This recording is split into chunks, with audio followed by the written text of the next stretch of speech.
All right, you guys want to get started? No Andrew tonight, and no Michael, as far as I know. So you guys will get to make some decisions for yourselves. Hell yeah. Although I have Michael and Andrew's answers to the question that I will ask you later.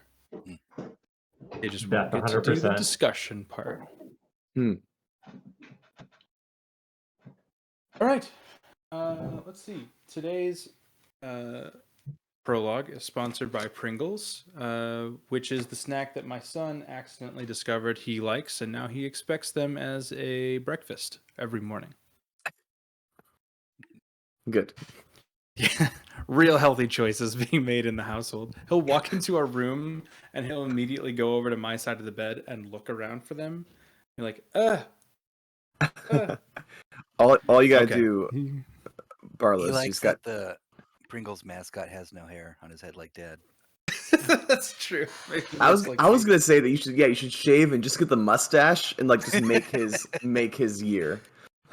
For Halloween, I'm gonna go as a Pringles can, and that'd be great. Like you're just like in a giant cylinder with your face in it. Hi, son. And then he never wants to talk to me ever again. He's terrified of his father. Don't bring the green tube back. You should get the tube, but fill it with like carrots. Oh, yeah. There you go. He buddy. likes carrots. I would have to fill it with psychological warfare at that age. Yeah, I'll fill it with Pringles, but like flavor them differently. I'll make my own Pringles that taste like fish or something. Like, this is never mind. I never want to eat these again. They probably have flavors like that though. I'm sure they do. Like, oh, here's ocean whitefish, or here's fish taco. Fish taco Pringles actually sound good. I would. It could be a British dish called fish in chips. That was fast, Trent. Thank you. That's the start of something real here. I hate it. We heard it here first. Aaron, cut this from the recording. Terrible. Keep it all in. Keep everything. I need evidence that this is existing in real life. All right, here's the prologue. Tonight's prologue is set in a very large wood-paneled study. Two of the walls are lined to the ceilings with built-in bookshelves, which are completely full of books. At the far end of the room sits a beautiful wooden desk stained a deep mahogany and embellished with bronze inlays and caps on the corners. The desk is engraved on the front with the initials WW, and those initials are also traced with flecks of bronze. A set of very expensive leather furniture fills most of the floor space, along with two bronze oil lamps. The room smells of oak, leather polish, and tobacco, which is enhanced by a smoking pipe resting in a dish on the desk. A man dressed in a crimson-colored three-piece suit is sitting behind the desk, looking very frustrated. He picks up the pipe for a puff before balling up a piece of parchment and tossing it to the floor, where it falls among many other discarded pieces of parchment. Quill in hand, he selects a new sheet from a desk drawer and stares at the blank page. Through a door on the far side of the room, a woman now enters, carrying a saucer in each hand, both holding a fine teacup. Neither of them speaks as she approaches, and seeing the papers littering the floor, she sets the cups down onto the desk. She then walks around behind the man, wraps her arms around him in a tight hug.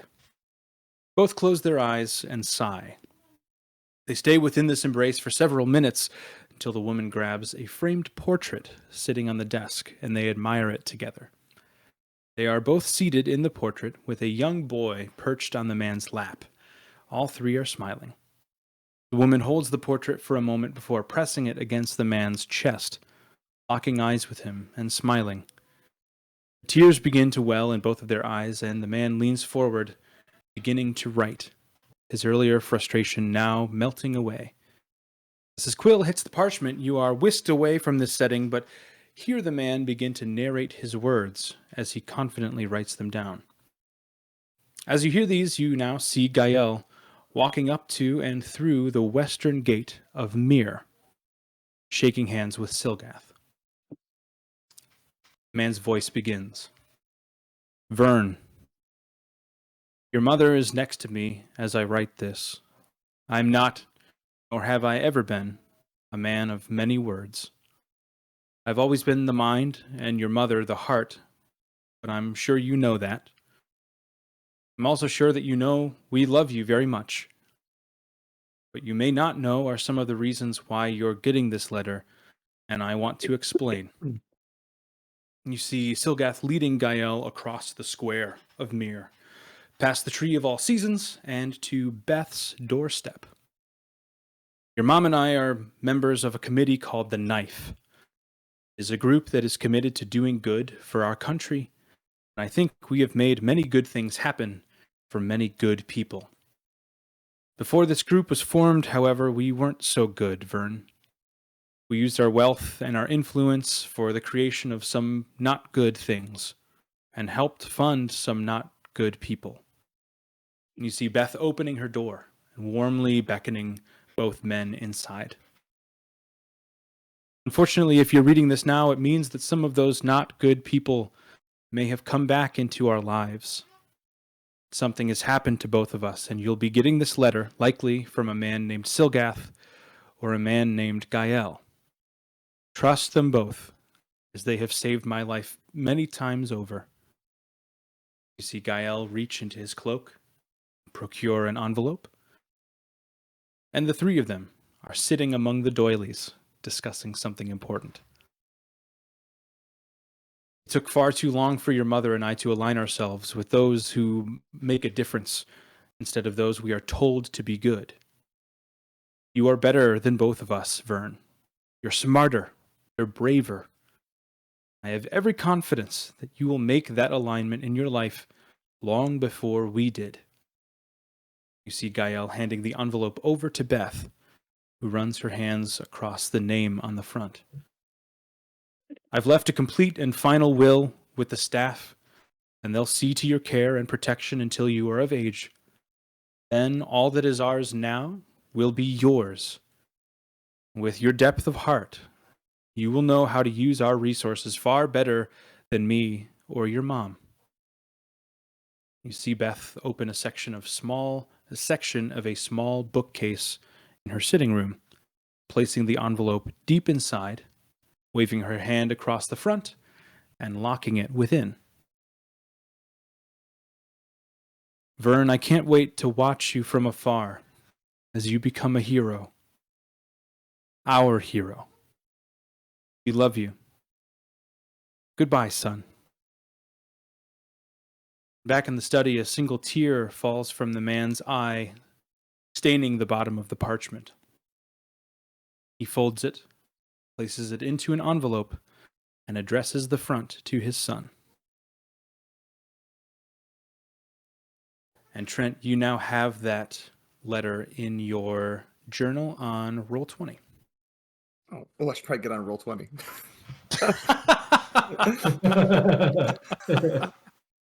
Oh shit. I'm going. It's okay. I mean, we're not in combat or anything, so that was nice. That was a good letter. I will just admit though, my favorite part was I just love the phrase "sitting among the doilies." Oh my god, it's like the perfect name for like Beth's autobiography, like a memoir. Sitting among the doilies. Sitting among the doilies. Love it. All right, we are back in real time. I will switch you back. A few notable additions to the roster. First of all, the whole thing is changed. I went with a vertical thing. I think it's just easier for me to read and keep track of things. I also eliminated most of the inactive characters and moved them all the way down to the bottom and put the deities and your characters all the way up at the top, so it's easy to see when new things are being added. 2 additional deities were added that were mentioned a long time ago, but I just never put them in because I forgot. Seth, Brad, you remembered that last week. You reminded me of it. So I put him in. And Oku is the bear god that Crowbar prays to. Oh, can I change gods? Look at Oku. He's adorable. Apparently, Corlon's an asshole, so yeah, why not? Well, to be fair, you never worshipped Coralon. He just kind of chose you. Right. So Yeah. you If he could- really you wanted to could- win me over, he should have sent Oku. I would have sacrificed all of these friendships for Oku. A big cuddly bear. Yeah, look at Yeah. him. I also don't know how long Norman's been on here, but that's wow. funny. A bit. Norman has been on there since that one shot, since Yeah. that episode. Fucking- Yeah. Fucking Norman. Also, some pictures have changed. I changed Dez's picture. Cerberus and Daunt are both different. Who else is different? I like how Daunt's an adversary now. Well, I mean, I guess what would you classify him as? Some of these people, I don't really know how to classify them in a single category, so I just choose the most viable option. If only we had a Guess place he for could- neutral characters. that's true. If only. I got rid of the past champions thing, and that really screwed a lot of things up. Because I was like, man, all of these people are so ambiguous. They could be in like 4 different categories. I don't know where to put them in. Also, Ash's picture is different. She is now blue, as she is now a Dampier.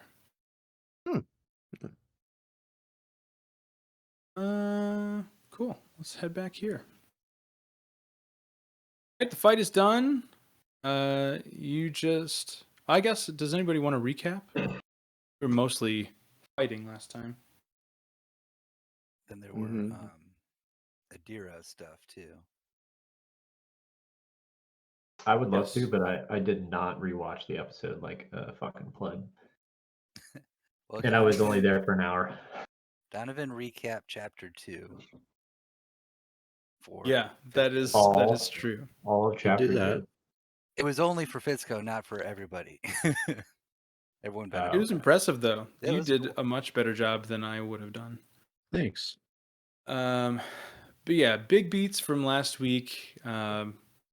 The robot was investigated, and we found that symbol with the gears on it that matched the notebook in the compound. And Teth addressed that a little bit, but I'm assuming we'll go into it more this week because you're not just getting off of a flight to Texas.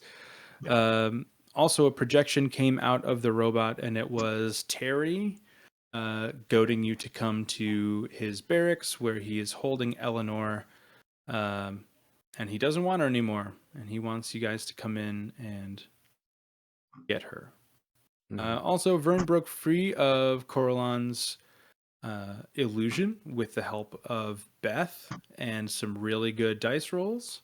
And he's now back with the party, as is Beth and Belle and Marwell, who I forgot to add. There she is. She's back with you guys too. Yay. And Belle. Never change Beth's picture, by the way. I just Forever. It's never going to change. I just love it. I love it, like just creeping out the shadows, this haggard woman. I can read your blood pressure. Who's been 94 for like 600 years. Yeah. Forever 94 years old. Also have like Black Riders defeated, craters into the ground and disapparates. Oh yeah, or- Eleanor got sucked into the ground. Yep. But yeah, Vern and the Mere Town folk all return as Terry projected from the robot. Yeah. He basically said, "Come get your person." And I imagined, like, as he was saying that, like, hey, like I just imagine, I don't know the situation, obviously, where Eleanor, how she popped up, where she came, but I just imagine she is just giving him hell, like being annoying as hell as a captive, like as terrible as possible. I would assume yes. I would assume that's correct. Yeah. All right. Yeah. Is there anything I know last week was pretty sparse What content wise. does her Raven do when she was in combat? Maybe it was I'm Raven. gonna- I think it was Raven. It was a Raven. I'm going to be real honest with you, Brad. I had the Raven fighting with her during that first combat, and then I forgot to give that Raven any action economy since then. So we're just going to say that it was There was scouting the area or something. Yeah. there was a good little chunk too with some insight into Adira, I believe. Yeah, and Yes. Backstory.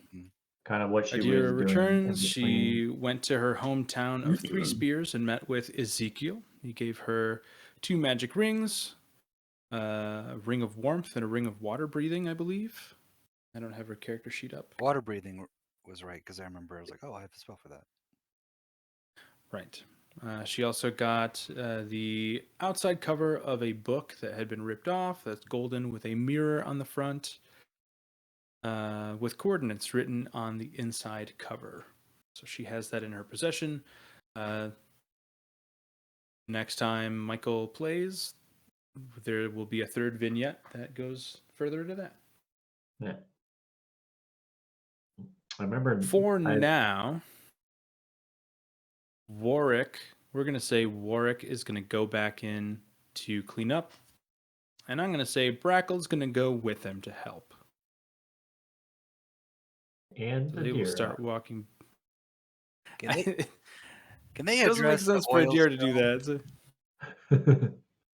The oil spill? Yeah. Yeah, the oil spill. Oh, yeah. There is still oil on the ground down here. Sure. So I'll go down and address the oil spill. Brackle will help work clean it up.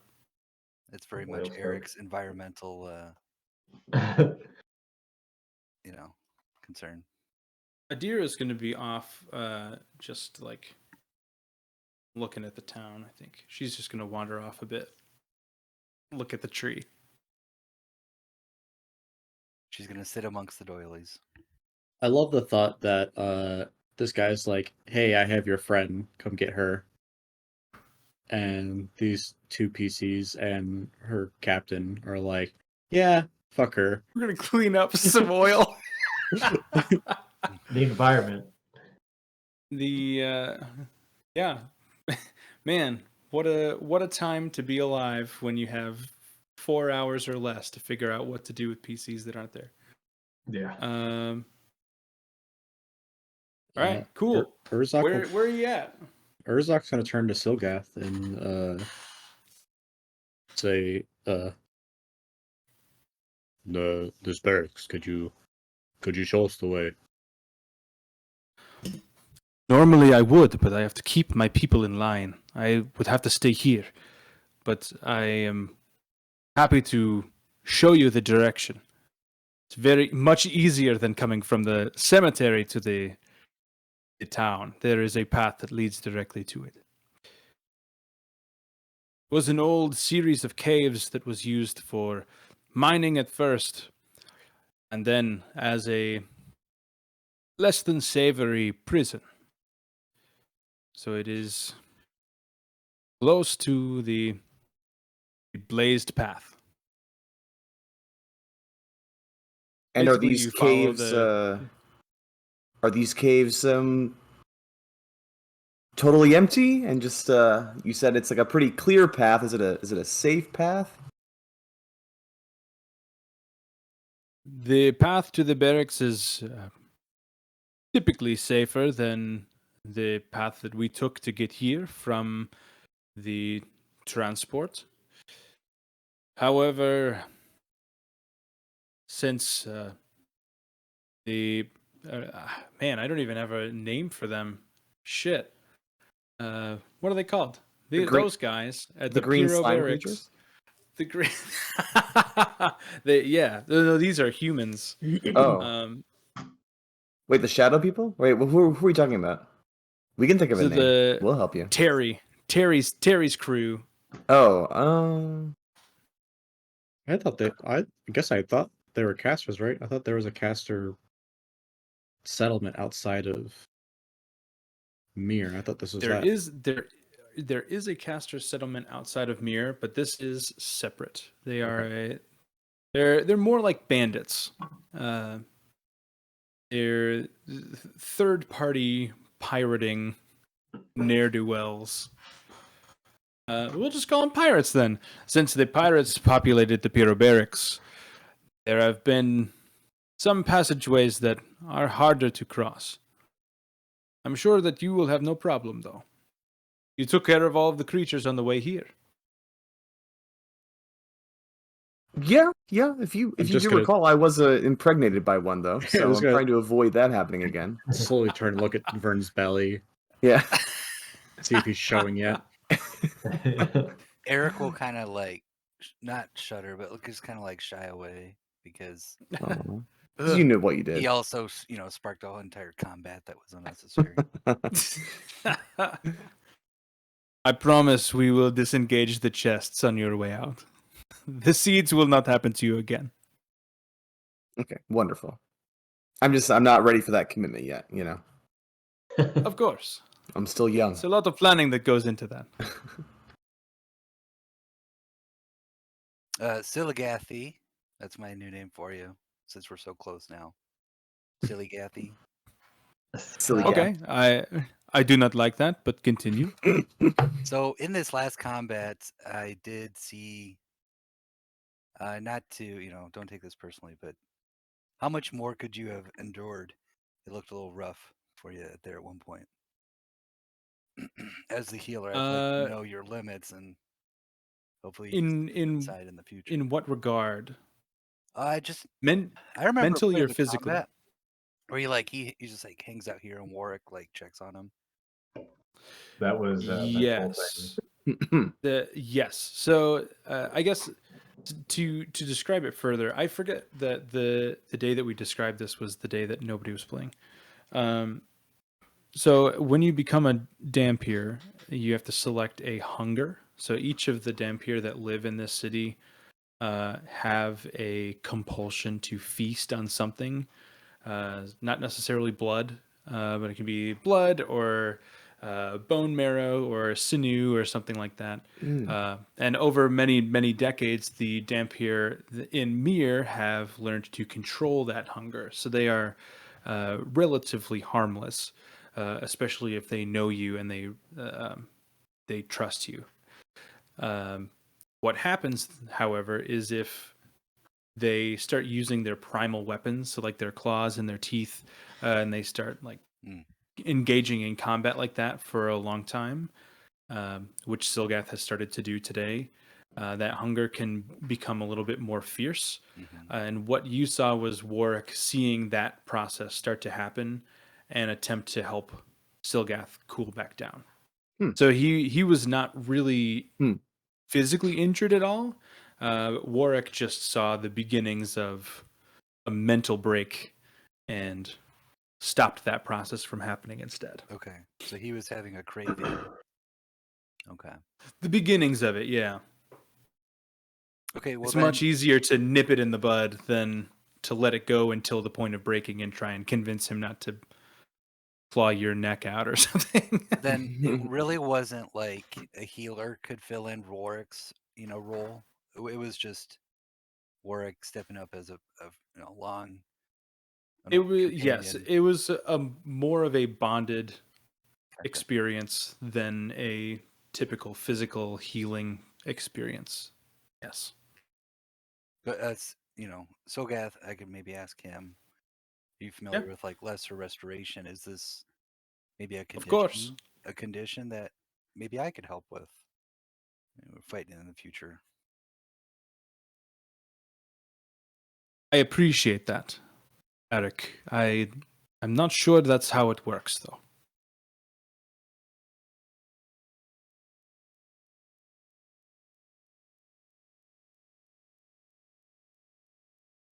And he will walk away from you.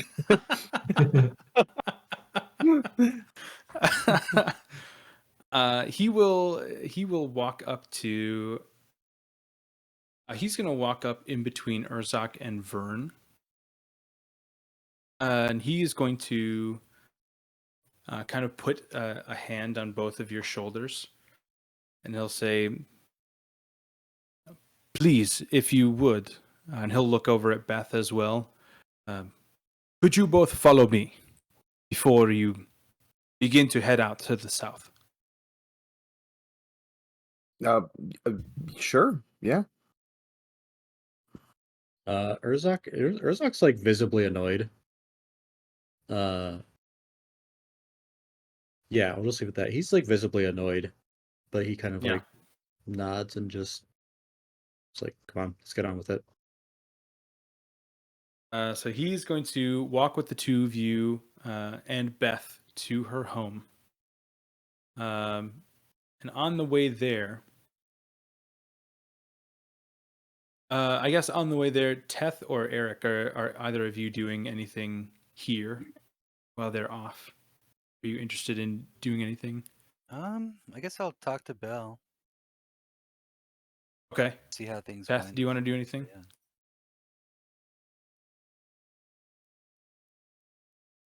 Be frozen. Yep. He's frozen. Oh. Okay. We'll take the two of you first. That's all right. What a good spot to be frozen in. In a perfect like flex. Ah, yes. Also, that's so Trent, good. If you've ever seen me like my camera like just go, like my Discord sucks. So it always looks like I rage quit. And then I pop back in like a minute later. I've gotten used to it at this Don't think point. I'm rage quitting yet. I love when it happens during your turn or Barlos asks you a question, it goes doo-doom, and you're just gone. Yeah. Better yet, when you ask a question, you're like, what would Silgath think about this? Gone. I don't think you really Don't wanted to care know the about answer the to answer. that, Fred. It does. It happens Right at off. times when like, oh, I'm waiting to listen for like information, and then I'm just gone. It's got to be like explained canonically. Like Oh, Eric he's gone. just has, There you go. I don't know. He just like blacks out for just like a minute. Every once in a while, Eric just falls over. Just completely falls to the ground. How much Did you did get any of you miss about that, Billy? Or did you? Just the last like 10 seconds. You asked Eric and then you asked me, and as I started to speak, I realized that everybody was frozen. Gotcha. Yeah. So Eric's going to talk to Belle.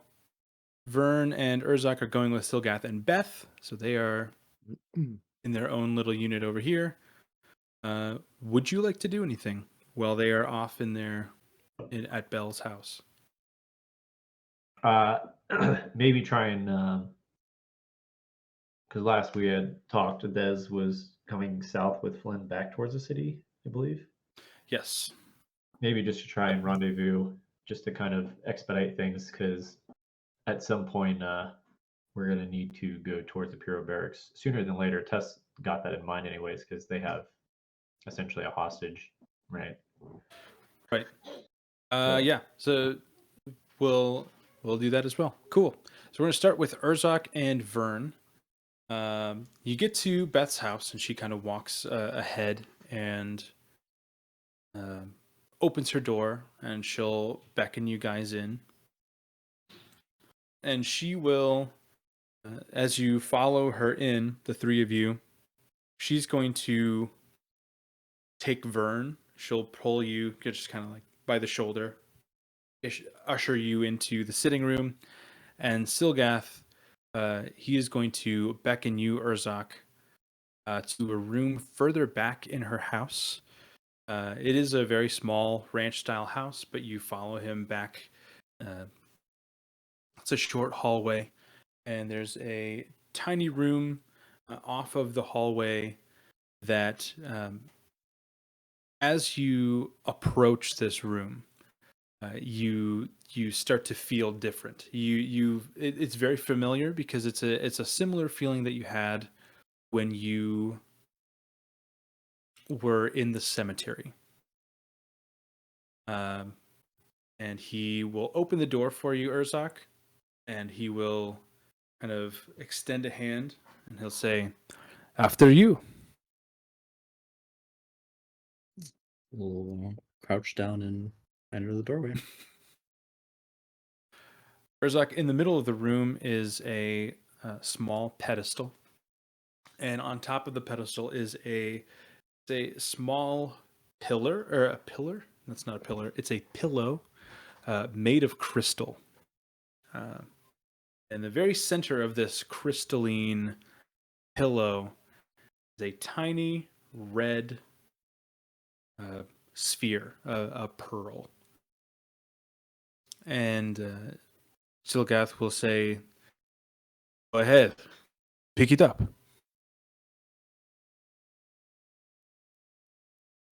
I'm gonna walk out of the room and close the door on him. No, I'm kidding. I will go pick it up. Okay. Okay. I was gonna say, please do that. Please let that be canon. What is? Could you explain, Urzak, the earliest memory you have of you and Gendrul? The earliest memory. Mm-hmm. They were 4 years old, and this was the first trial that they were undergoing. And the trials always end with a ceremony where they announce they never announce like, oh, this is the person that's being outcast. They always announce like, these are the people and this is how they placed, and then it's kind of like a lack of this person's name being called, you know, that they're no longer in the running. And the fourth year test was it was very simply to pick an object. There was like a blanket laid out, and there was 50 random objects strewn about, and the children had to just pick one. And it was supposed to glean some insight into their bond, their natural dragonborn bond to Lendis. And all the kids were stationed there, sitting, waiting to pick their items. And Urzak had his eye on a small wooden buckler at the time. And his eye was on it the whole time. And let's say like 10 kids go before him. And Gendril goes right before him and picks the buckler before he can. And just that childlike immediate frustration and anger of like, Brat, you took mine. I was gonna take that one. And if I don't get it, it's your fault. And just that inner childlike monologue of, she stole it. She stole it from me. That's his first memory of Gendril. So all of that flashes before your eyes as you lay your fingers onto this pearl, and it almost feels like your hand is stuck onto the top of this post, onto this crystal pillar, as you're reliving that moment, and you live several moments similar to that, all the way through to the last trial when it was just the two of you and your sword was pointed down towards her and she was on the ground, and you made the decision to pick it back up and not finish her off as was expected of the two of you, or what you thought was expected of the two of you. And as you kind of come to from these visions, the pearl is no longer in your fingers. It's not on the pedestal. You're not holding it anymore. But if you open your palm, on the inside of the band that Silgath had given you earlier in the day, that little red pearl is now affixed in. It's inlaid. It's nice and smooth, but you can still tell it's the same pearl, and it's still shining and red in your palm. And now in your character sheet, I've just added for you Gendrul's Pearl, and you can take a look at that. It should be in there for you now. That's frightening. Pearl of my dead sister.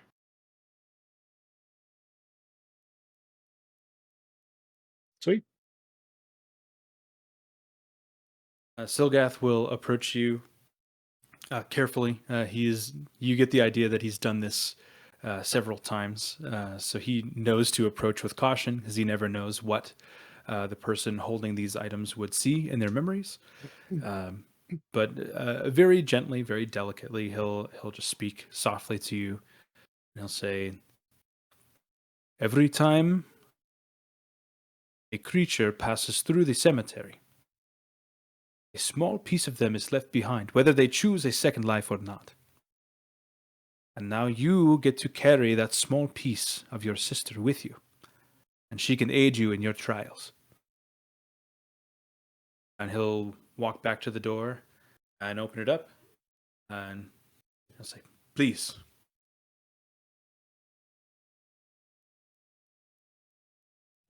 Yeah, we'll stand there for a moment and just turn and give him a nod and almost hurriedly walk out the door. And he'll kind of put his hand on your shoulder as you're walking past him and close the door behind the two of you. And back in the sitting room, Beth is going to lead you to the same couch, Vern, that you sat on before when you were giving her pancakes. Yeah, Vern starts to just sort of sweat a little bit when he's in this room because he remembers how sick he felt last time he was in here. She'll. Hi, buddy. Hi. Milk time. You want to say hi? Can you wave hi? Do you want Good Pringles? Pringles? Pringles and milk. Yeah, yeah, that's Right there. We're not going to show him the Pringles. Look, that's Donovan, Trent, and Billy, and Brad. Can you blow kisses? Oh, good job. Good job. Make a fart sound? A car sound. Guess we're getting. I can make a fart sound. You want to wear it? He was doing it. Fitzko came over for dinner the other day, and it was like 10 minutes in the middle of dinner that he was making all these fart sounds, making Michael laugh. All right, baby. Have a good night, okay? See, I thought you were going to say that Michael taught him fart noises because he was farting the whole time. No. Michael was the only one. Not Practical training. making fart noises. Yeah, what is that? Love you guys. Have a good night, baby. Say bye. I'm sure I'll see you around 1 o'clock Yeah. or so.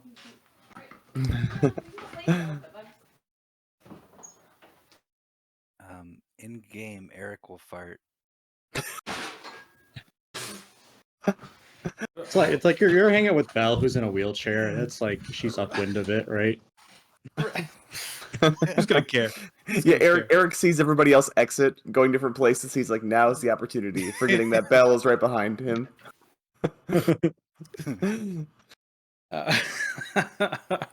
We'll make note of that and play that out in roleplay in just a second. So Beth will sit you down, and she'll sit down, not in the chair that she was sitting in before. She'll sit on the kind of other sofa love seat thing that Brackle was on before, closer to you, kind of like catty corner.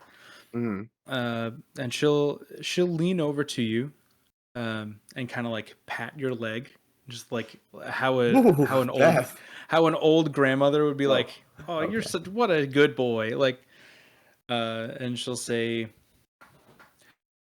"Does anything in Mir seem familiar to you?"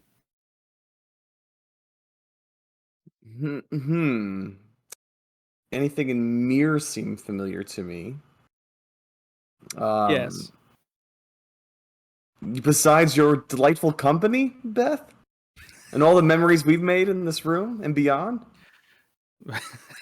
You're very sweet, and I shouldn't have called you a harlot.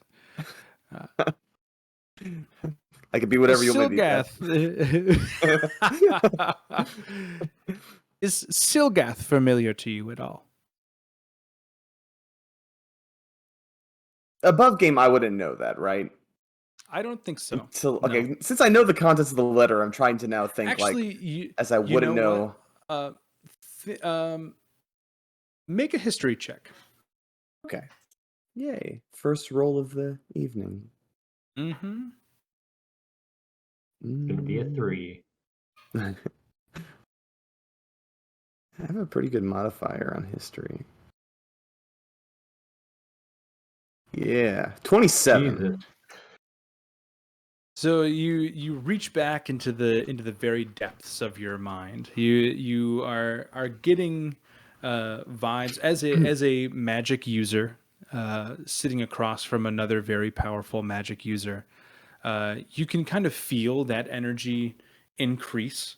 That wasn't necessarily there when you were with Beth earlier today. It wasn't a magically charged conversation like it is right now. You can sense that there is magic in the room, and she is trying to evoke something from you. Okay. So with a 27, thinking back into your childhood, you seeing Silgath, he does not look familiar. You are pretty sure that the first time you saw him was after that rock golem or the rock elemental when he came out of the woods. That's the only recollection you have of seeing him physically. Okay. However, there were many times when you were younger and you were playing and you happened to roll one of your devices past the door to your father's study, or you'd overhear them talking in their bedroom or in the kitchen. And you do remember 2 or 3 times the name Silgath being mentioned,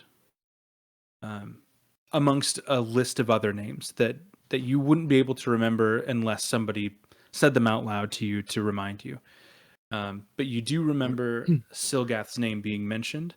And with a 27, that also sparks a memory of Gael's name being mentioned as well. Because you did meet him in person at the bunker, as right. well as Marawil's name, who you also met for the first time at the bunker. So you remember those 3 names with a 27. That's a really good roll.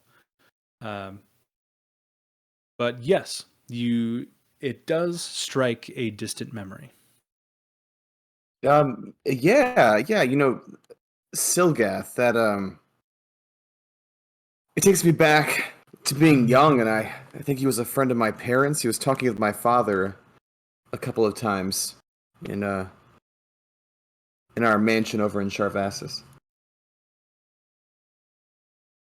Plus Silgath Gael, plus Maruel. We'll just tack those on there. She'll smile a little bit, and she'll say, "Indeed, he was a good friend of your father's and your mother, but he and your father were like brothers." And she'll kind of look back, and Silgath and Urzak will be walking back up the hallway. They were only back wherever they were for maybe a minute and a half. And she'll look up at Silgath and silently get up and walk to a small bookshelf that she has on one of the walls in her sitting room. And she'll wave her hand across the bookshelf.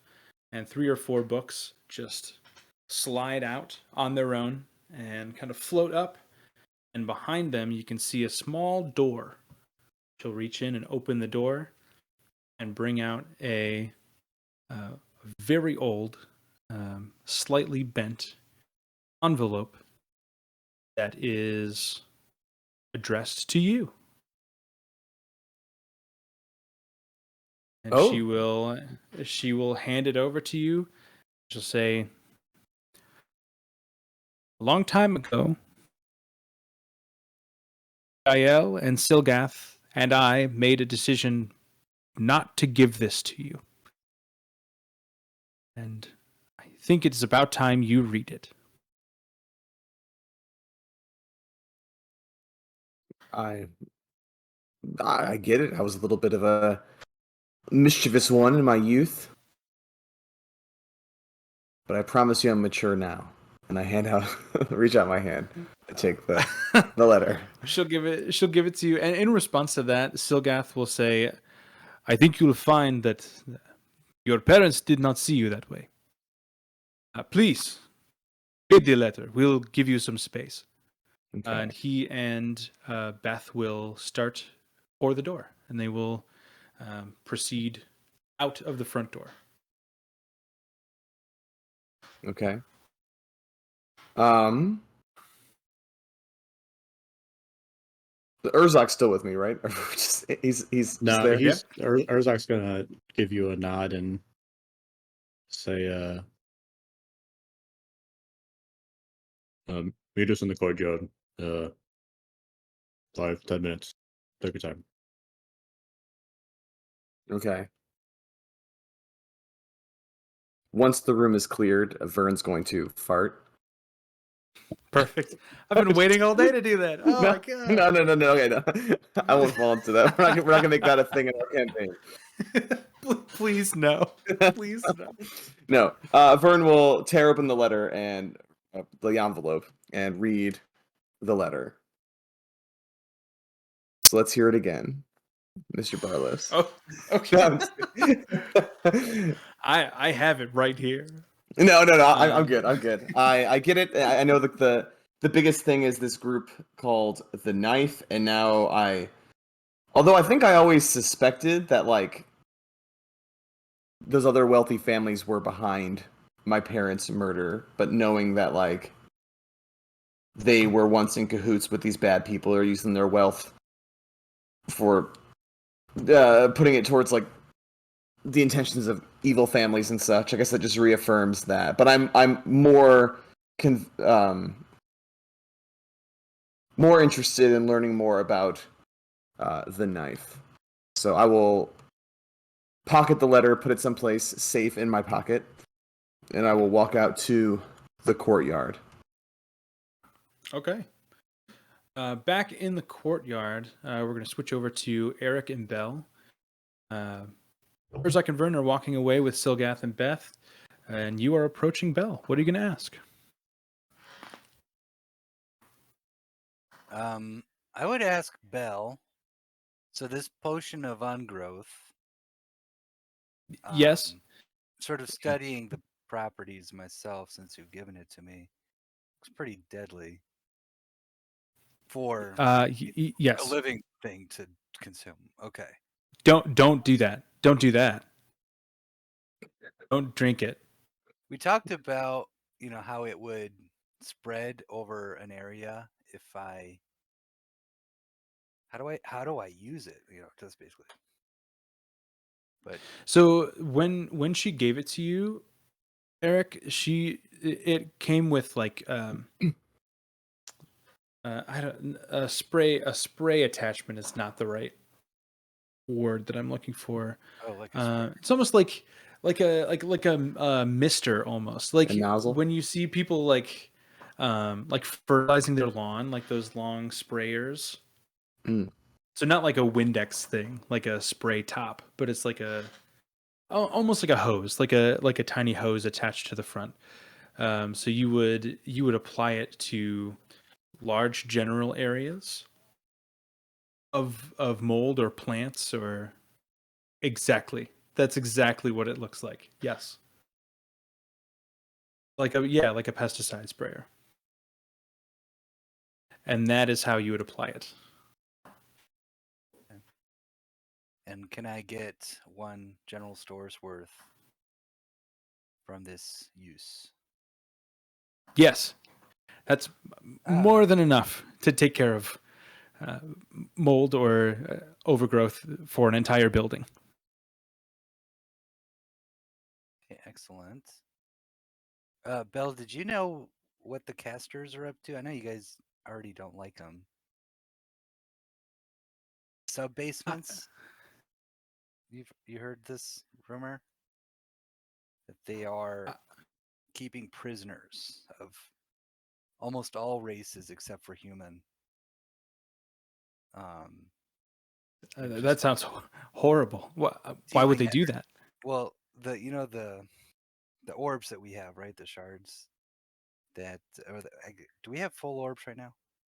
You have one full orb. When Teth still has a shard. No, Teth has one full orb. Okay. And nobody else has orbs or shards. So this orb. Although Vern does have a diamond. Oh, okay.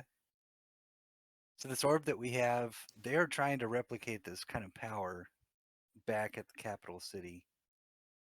So I need you to know, that they're villainizing us, with telling the whole continent about us. But Well, that sounds like the casters. Sounds like something they would do. Yes. What is this device that you have going to do with our orb? And the other one we find. It's something that I already had built. It's going to, I think, act very similarly to what Teth wants to put onto his body, limiting the power and controlling it, so we can focus it onto the beacon in the sky. Can I call Teth over to join? I don't know what Teth is doing right now. He may not be there still. I would think You can that certainly he was walking north, but probably within, I don't know, yelling distance. Well, yeah, okay. We'll say that Teth comes over. Eric lets out a fart when Teth comes near.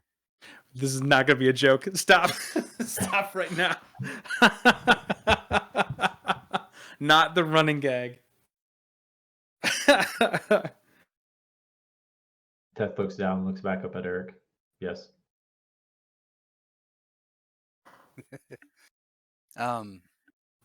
So Belle's telling me about this, orb, backpack. So you could channel the orb's powers. Do you have an orb of power? We think. Do you have any preference for like what the next orb is, or? I don't understand your question. So are you asking Teth or Belle? Teth. Like, so you're into Talos, Teth, correct? I suppose you could. You're a follower. Fine. The vernacular, right? I'm so into Talos, dude. Bro, have you seen his biceps? Fucking great. Yes, I am a follower of Talos. I don't know if it was just above game, if it was described as the orb of power, or that is just the item, but it would not have been described as the orb of power. Except for Casperan. No, Pasparan was as shocked that the orb existed as everybody else in that room. So above game, I mean, it's like talking about health, like hit points, right? You guys know that it's a powerful artifact item, but you don't know the name of it yet. Oh, so when you called it orb of power, I thought it was tied to Talos. It is tied to Talos, yes. Gotcha. I mean, it is definitely a powerful object. It is a powerful orb, or an orb of power, I suppose, but I don't know if that's a name for it. Well, do you think that there's a similar orb of, divine power that would be tied to a healing property? If I needed to keep everyone we love alive. Make a religion check, Eric. Okay. Because you already know that there are 6 orbs. Yeah. That is general knowledge for the party. I think you have the orb map, so you know that they exist. Yeah. You don't know the exact properties. I think I want to use a D12 on this. Remember from the pop quiz. Okay, that's fine. So it is now an 18. With an 18, that's a good enough roll for this. Knowing the 6 Presidium gods, and knowing that this orb is connected to Talos intrinsically, you would surmise with an 18 that there would be one orb of the Presidium for each Presidium god. And you would assume that if one of them is connected to Melora, she is inherently a goddess of nature and restoration and healing. So you might assume that orb could have some type of healing property, but you also don't know for sure because you haven't seen the full potential of Teth's orb. Mm-hmm. You saw Teth's orb attack, so like he can smite with his orb. So there's no reason not to believe that Melora's orb has some extra powers other than just being a casting focus. So the rest of I want to find out, because I remember there was like either some wild magic or like some random magic from using his orb, or there was like a saving throw. But so Teth, tell me how you're capable of, using it the time I say you shoot the lightning, and what did it do to you, and maybe hear Belle's opinion about, can anyone use it? If I'm a magic user, what's the dangers to me? I'm going to be honest, Eric. You're asking me questions I don't know the answer to. So to clarify, Eric would know that it was thunder, not lightning. So it would be very loud. It was Thunderous Smite, an enhanced version of the Thunderous Smite spell that Teth cast through the orb. You would also know that being in that same combat as Teth, you would be able to assume that Teth had very little control over what happened. Like once it was starting to happen, Teth could kind of control the spell itself, but the fact that it happened, Teth didn't cause it to happen on purpose. He just kind of guided it once it started. You know what I mean? How about this, Eric? Ask me one question, and then I will answer it. And then ask me another question, and then I'll answer it. And then we'll just do this until I'm terrible at multitasking. Ironically. Okay. My question is then, say we have the orb from Melora. Mm-hmm. Is it best to hold it to do for good for our party and keep everyone alive, or To build a bond, or just in general for the party? To cast as a focus, and maybe we can, like have universal healing just for anybody, but unlimited. I'm gonna stop you right here, Brad. This is the exact type. This is the exact line of questioning that Eric needs to ask, in like after like the next 4 dungeons. Hold on to this thought process because this will come in handy. I don't know that this type of hypothetical thinking would start yet. And I don't say that to try and stifle what you're trying to do. I truly don't know that any of you would have enough information about what the orbs can do. Like you, as far as you know, the orbs can just smite, right?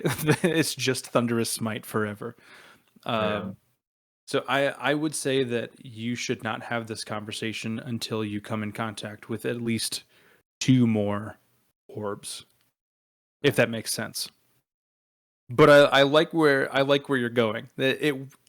It will come into play, I promise. Just not yet. So we're gonna. But good questions for the future. So let's presume getting the orbs to get people home, the others, as we call them, home. Right, and that's another hypothesis that somebody, Paspran, I believe, thought that if you got all 6 of them together, you could possibly harness enough power to send people back, and then Norman confirmed that, or I guess Ash via Norman. Yeah. Yeah. So that's kind of the consensus of the party. Say Brackle and Adira, Urzak included.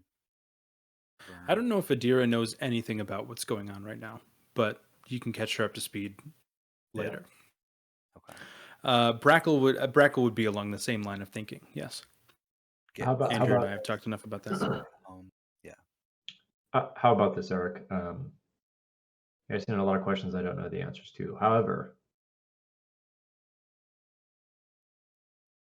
whenever we get a moment of respite and get a rest, maybe if you were interested, you could observe what I do, whether it works or doesn't work.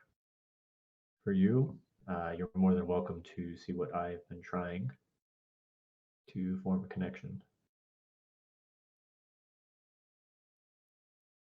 It's a good idea. I'm going to take a real quick break, real quick. Be right back. Quick, everybody pee. Quick, everybody fart. And fart.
How'd the move go, Billy? How'd the move go? Yeah. I hurt for about 3 days afterwards. Oh, just the typical. I have to lift fucking furniture and move shit. Yeah. So I'm on the second story. And it's lofted apartment, so like my bed and shit had to go up another flight of stairs too. Ugh. And me and Andrew were very out of shape. Yeah, you're just like, god damn it. Plus, to get into my building, there's 2 doors. There's like an antechamber, I guess, Mhm. where like the mailboxes are. and then there's a locked door where you have to use a key to get in, Uh-huh. and then we have to go up the flight of stairs, and then you obviously have to. There's a door to my apartment too. So Yep. going through all those doors was a fucking pain in the ass too. Yeah. You have to like wedge an angle and like try and get the shit in. But yeah. I found out I have a storage unit that comes with the apartment, which is nice. So like outside. It is in the Uh, basement. There's a basement to this building. Oh, and they all have like a freaking area where you can store shit. Yeah, it's just a door. It's like a walk-in closet size, but Yeah, still nice. it's still pretty convenient, honestly. Especially Sorry for about that. moving. Nobody said anything about it in the entire rental process. But I was just walking through the building and looking for my laundry room and stuff, and I was like, storage, huh, that's interesting. And then there's like one with my apartment number on it, and my key opened the door. It's like, I guess I have a storage unit. Great. Hell yeah. That's awesome. That's a nice surprise. Yeah. So I gotta take that stuff down now that I don't hurt all over. But other than that, I got some trash to take out, some boxes. Yeah. And I gotta get nails to hang stuff on my walls. Get those well, I suppose it depends on the weight, but like I know apartments can be finicky with putting shit in walls, but like finishing nails usually work pretty good for smaller stuff. Yeah, they basically said I'm only allowed to use painter's nails. Oh, Which, okay. Yeah. are they gonna come to my place and pick up my paintings and look behind No. say like, I don't know, these are a little big. I think as long as you don't put like those God, I can't think what they're called. They're for drywall, but they're these giant fucking brackets that you put in behind the wall and it like flips out. I think as long as you don't do those or drill like a fucking 6-inch hole in your wall, you're fine. Honestly, you can just spackle it and cover it. Yeah. I think as long as I'm not mounting a TV or something, I should be fine. But also, I gotta get a fucking ladder because Dude, my ceiling is very, very tall. oh yeah, you have a high ceiling. So They're both cool and difficult for some things. yeah, I'll tell you right now, ladders, like a good ladder, it's like $200-300. Yeah. I was also thinking about skipping another TV and just getting a projector. Projector would be cool. Because I have a giant fucking white wall. Bye, Brad. Yeah. But hey, Brad. I don't know, we'll see. Yeah. Sorry about that. Archer was upset, so we tag teamed putting him into bed. I was Tag gonna say I team heard beating the shit out of him. Just fucking go to sleep. God damn it. Throwing Pringles at him. Imagine like WWE Pro Wrestling like tag team I tell you, combo moves. shave it down to the mustache. Become the Pringles man. He will listen to every word. No what does the Pringles man sound like? Time to go to sleep. Or no Pringles for you in the morning. I thought you talked in some of those older commercials. He might have. I don't know. Doesn't he? All right. DoorDash. What's the Pringles phrase? The once you the pop, fun, you the fun just don't can't stop. stop. The fun don't stop. Yeah. Now their slogan is bursting with flavor, which is much catchier. Also, well, actually, I don't know. Because it also says nothing half full about this can. Except it is half full right now. It's only half of. I mean, it really only starts at like 4/5. So you don't have far to go to get down to the halfway point. Mm-hmm. Your tongue will tingle with a Pringle. Sounds like somebody who's superior catchphrase. Tingly. Talos Palos loves that. phrase. That was good. That was good. All right, where were we? Just Before we concluded started all this. Brad's I think Eric farted. Is that Line right? Is that what? Oh happened? yeah. And Teth went over and Eric, did you ask Teth your one question?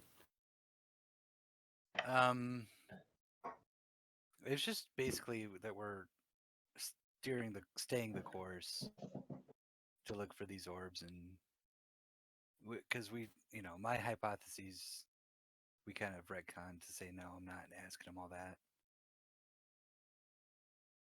I think that you can hypothesize. I just don't think the train of thought following that would. I don't know that you have enough to get to that level yet. Let's say then the conversation sort of stopped at me letting Teth know that I wish to kind of do what he did and use the orb but for like a healing, a cleric spell or type thing. Cool. Yeah, don't touch this orb. Don't touch his orb. Yeah, and this isn't like a this is mine and not yours thing. This is when Urzak touched the orb previously, it lost some of its radiance. And I had to reattune. It went from somewhat. 7 million coils to 6.5. Significant drop in coilage. I don't know if that's true or not. And honestly, I'm probably not smart enough to tell you. But you're more than welcome to watch what I do. Okay. As always, Teth, I appreciate your candor and your friendship, your loyalty. Also, stop farting. Yo. Please, God. I wouldn't mind us making that an Eric character choice, though. Like we're all just really Druid gas, embarrassed. man. It's the worst. So the Just gas when he builds gets- up and I black out. That's the thing. Whenever he leaves, whenever he leaves, it's just he lets out a huge fart that just like exhausts him to the point that he collapses, and we all have to react in character. Whenever Brad's Discord drops, canonically is when Eric farts. Hilarious. I think that would be kind of fun, at least for like a single session to see how it goes. Hold on I one think second. it's my vegan diet, Eric's vegan diet. This is like just Brad. all that fiber. Eric really doesn't like the casters because like he farts around the caster guards and they get pissed off at him and try to like penalize him by the law. Eric's like, no, justice for farting. It's a bodily function. And actually, it's like South Park or something where the people that are so full of themselves or whatever with the Priuses, that's the mark of like being good for the earth or whatever. I need to do more with Eric's personality to bring out his veganism and environmentalism stuff. Farting is a good foundation for that. You're well on your the way, first Brad. step. All right. Before Eric calls you over to their conversation, Teth, you wanted to get in touch with Dez? Yes, because they were coming south. Theoretically, him and Flynn. They were coming back west, so they were to the east of the city, and they had where you had originally stationed the tower, where Urzak had built the tower. They were defending that location. That was to the north. Like the northeast. I'll go back to the map. I was thinking it was to the north, but yeah, okay. Yeah, Is it's that like wall- over this direction. So kind of like up to the north, but then over to the east from where you are. Okay. Yeah, really, I was just gonna try and make sure they're not getting murdered and catch them up on everything. It was really to fill time for what Urzak and Vern were doing, and then I got asked questions about the orb. Gotcha. So, we can skip that. Quick chat. They will make contact, and they'll say that they're almost back within the city limits. Dez is with Flynn and the Wisp. They're coming back in. Hell yeah. So I'm gonna fast forward just a little bit to save time, so we're not just seeing how everybody's doing, smelling the parts. Yeah, so we're not just resorting to farting. Help. So yeah, Warwick and Brackle, they cleaned up their stuff, whatever. Adira's back. Ez and Flynn and the Wisp have made it back as well. They are here.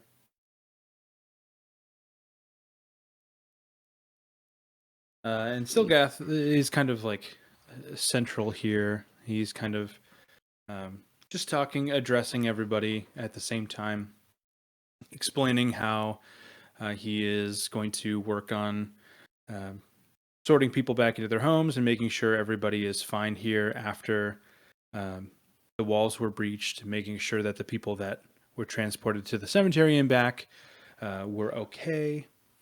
And he would like to head that up with Belle because she was also at the cemetery. And so they are going to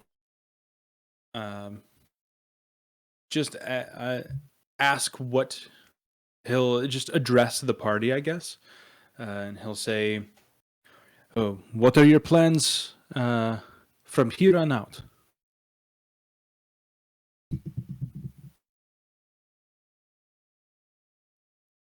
We're going to go to this barracks and save this person that no one else seems to be concerned about. That was my first thing.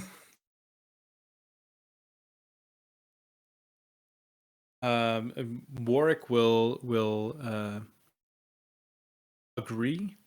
He'll kind of step up and say, "Yeah, I think now is the time to go, but we can't all go. It seems suspicious if there are 15 of us walking into a barracks. We should just have a handful of us go and try and get her out." Which leads me to my question to the party.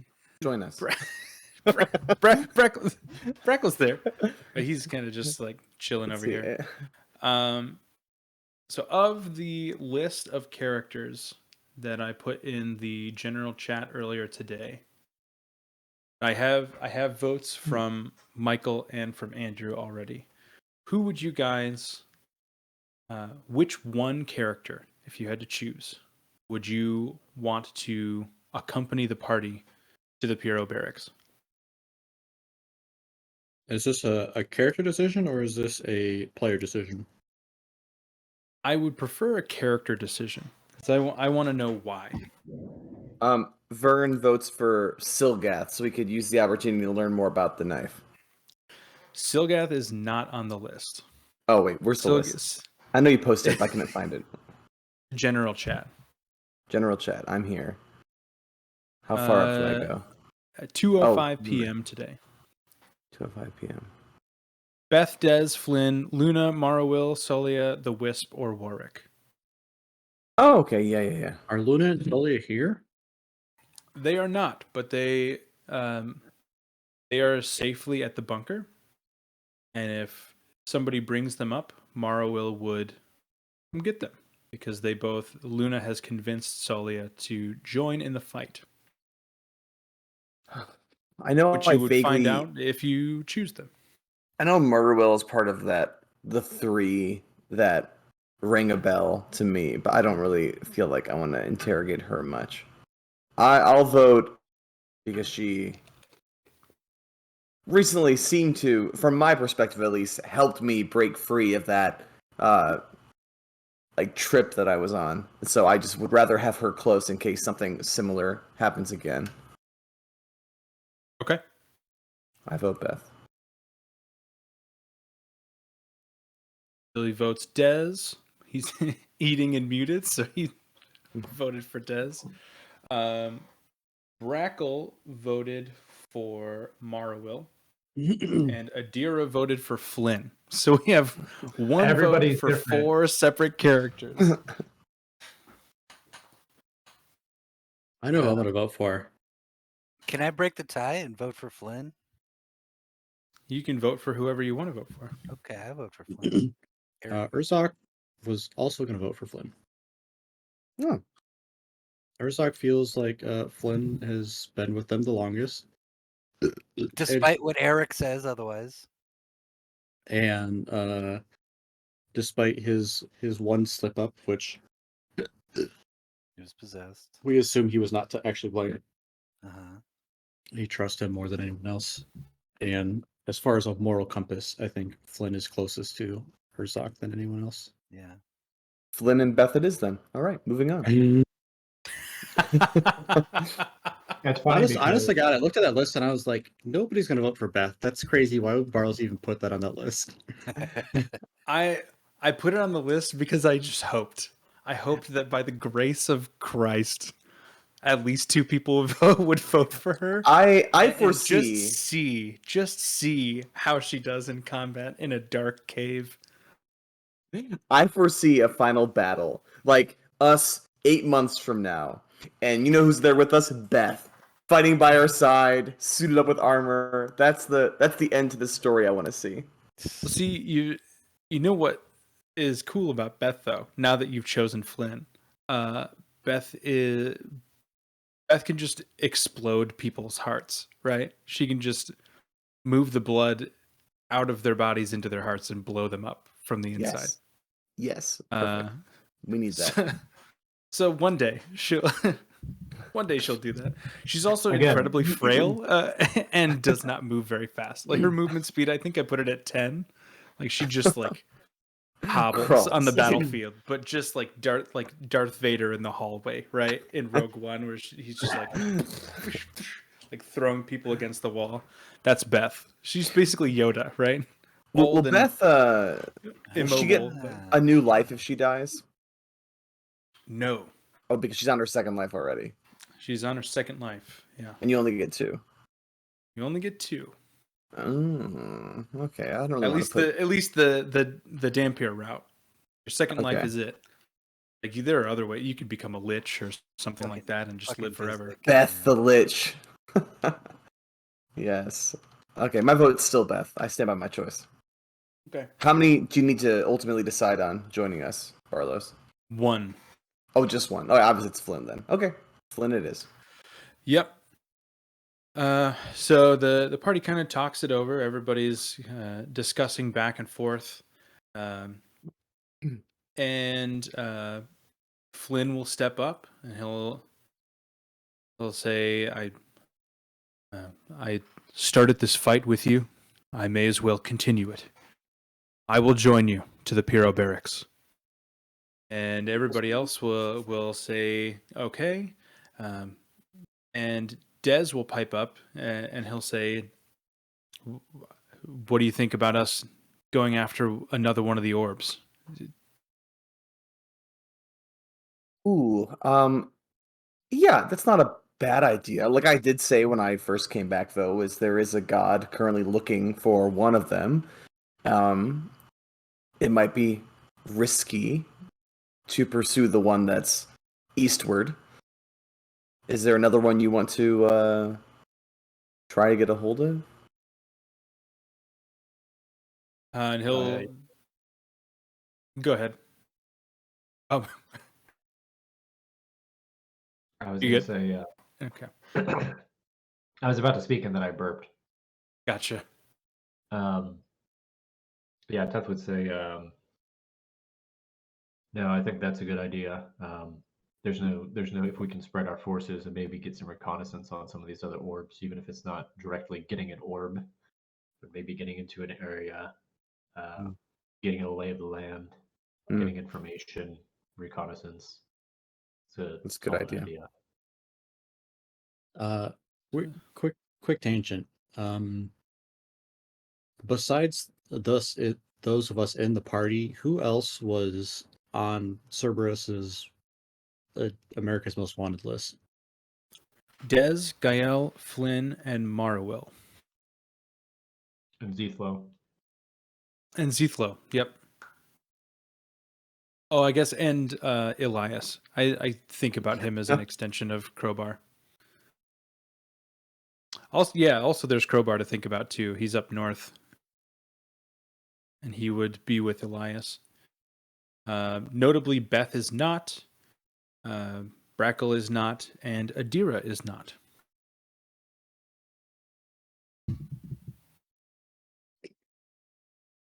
Well, what if I feel weird sending Brackle and Adira too far from us. What if Beth, Brackle, and Adira do head eastward to try to get a sense as to where roughly that orb is that's near us, so we can like meet up with them post-rescue mission? Correct me if I'm wrong. The barracks is by where the orb is, correct? Oh, is it? Yes. Yep. Ooh. Can we walk that way and then just kind of like split off? And they can go and set up shop? Or is it where the orb is? Is the barracks where the orb is? Well, you don't know that for sure, but above game, Right. yes. Okay. Brackle and Adira would be considered part of the party for this discussion, so they would go with you guys regardless. The group the group that would break off would be Warwick, Morrowill, Dez, and the Wisp. Yeah. And Let's send Luna them. and Solia would. So it'd be like a separate party of 7. Okay. Going after a different orb. Could we somewhere else in the continent? Unless it's inconvenient. I don't know. Oh wait, do we have access to that map? Yes. With all the little. It's over here somewhere, isn't it? I'll just switch it to you. What's like a close one? So we have the Talos orb. We're essentially going to be pursuing the Vesh orb. Also, I believe these names are not actually accurate. Correct. They are not accurate. Correct. Those were your most recent predictions. Oh, the Talos orb is. Can we move the Coralon one down to us then? Yeah, Coralon is the one that's by us for sure. We know Cassius slowly is drag the name. Yes. So those were my yeah. Let me get rid of those tags. Okay. They're gone. Oh, okay. I thought they were still useful. We could just kind of relocate them. Oh yeah. Yeah. But it's all right. That's too smart. Oh, I get the white orb is down with us because we have it. Okay, let's send them up to the purple one because then it's just like a ride across the bay, and we'll be there. I mean, I know we can teleport, but let's just keep it there. All in favor? Yeah. And we also know that the people chasing Zethlo are there. They are up in the wild, the blue one, so they're I think they're closer to the blue orb. Yeah. Correct. Would that one make more sense? I thought those were the people that were trying to capture us, or did Zethlo go to Cassius? We started there, didn't we? You started in. There's a lot of places. Sorry, guys. I'm going to switch to the other map actually. Okay, because we started southwest. So you started down in New Pontig. That's right. Teth, Vern, and Eric, who lives there. Zethlo. And Zethlo. They went to the capital. When Zethlo was captured, they took him to a place just northeast of Cassis. He assumed it would be somewhere close to the wilds. So somewhere in this area. Wait. Zethlo was captured? I thought he escaped. Zethlo was by the chasers. So the note says chasers said they're going to Cassis Zethlo. I believe. Oh, well, above game, Zethlo is captured. I thought we established that, and I just gave that away. In Cassius? I kind of assumed that was the case, honestly. I thought he got away because there was like traces of teleportation magic. And he had time to hide a note from us. Like, how would he hide a note while he's being captured? He risked leaving the note for us, and he got captured as a result. The way that I saw it playing out was he noticed them before they entered his house and hid the stuff before they broke in and took him, and then they teleported away with him. And the last 3 shifters were there just facilitating it from the outside. But the shifters said that one of their bases was in the wilds. But they also gave you Terry, who's saying he's down by Mir. So who knows if they were lying or not.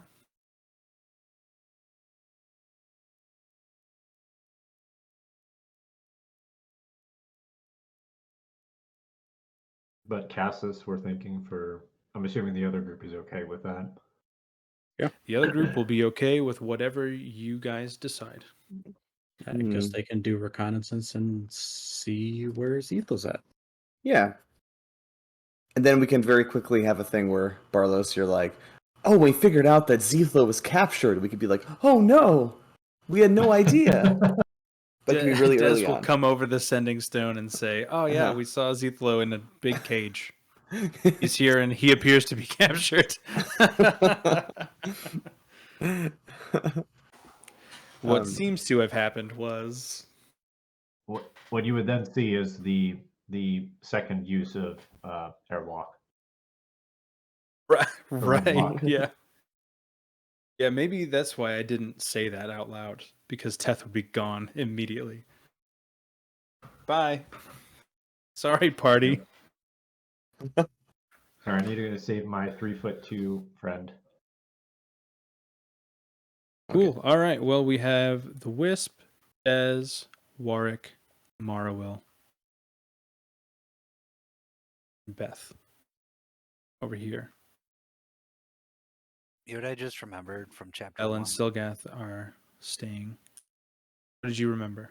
The king had a note that we found, and it was like, Forgrim and K5th. Oh, they'll guard the blah blah blah, and all kinds of notes, scribbles.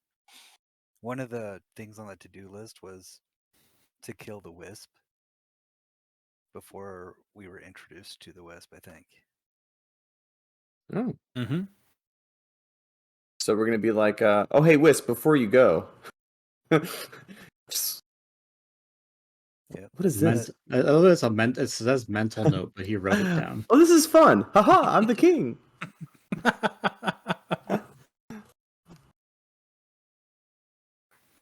This was when the tithes were stuck in the cerebral Mental realm. note, kill the Wisp. Yep, yep. Maybe kill Daunt if he doesn't come back. That's hilarious. Because- I forgot that I wrote that. This is good. My people.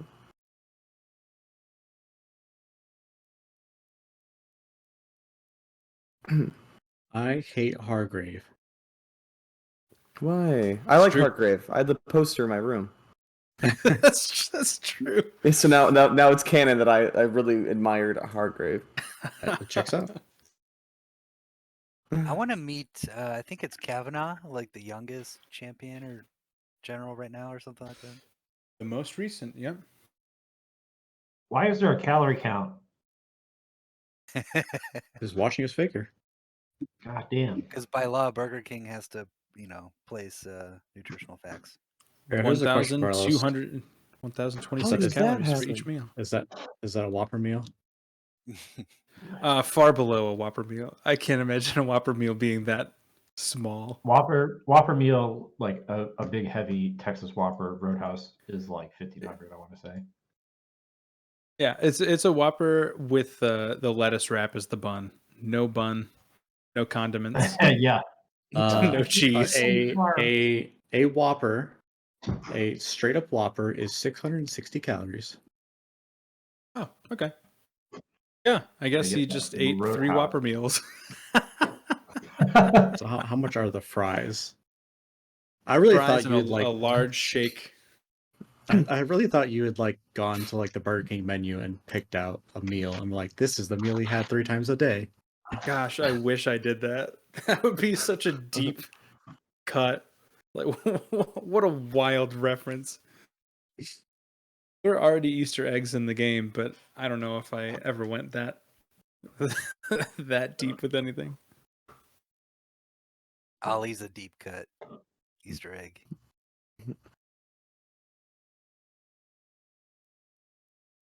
Remember to like clean all my we need- bowls. My bowels. Yeah, the typo. Do you okay?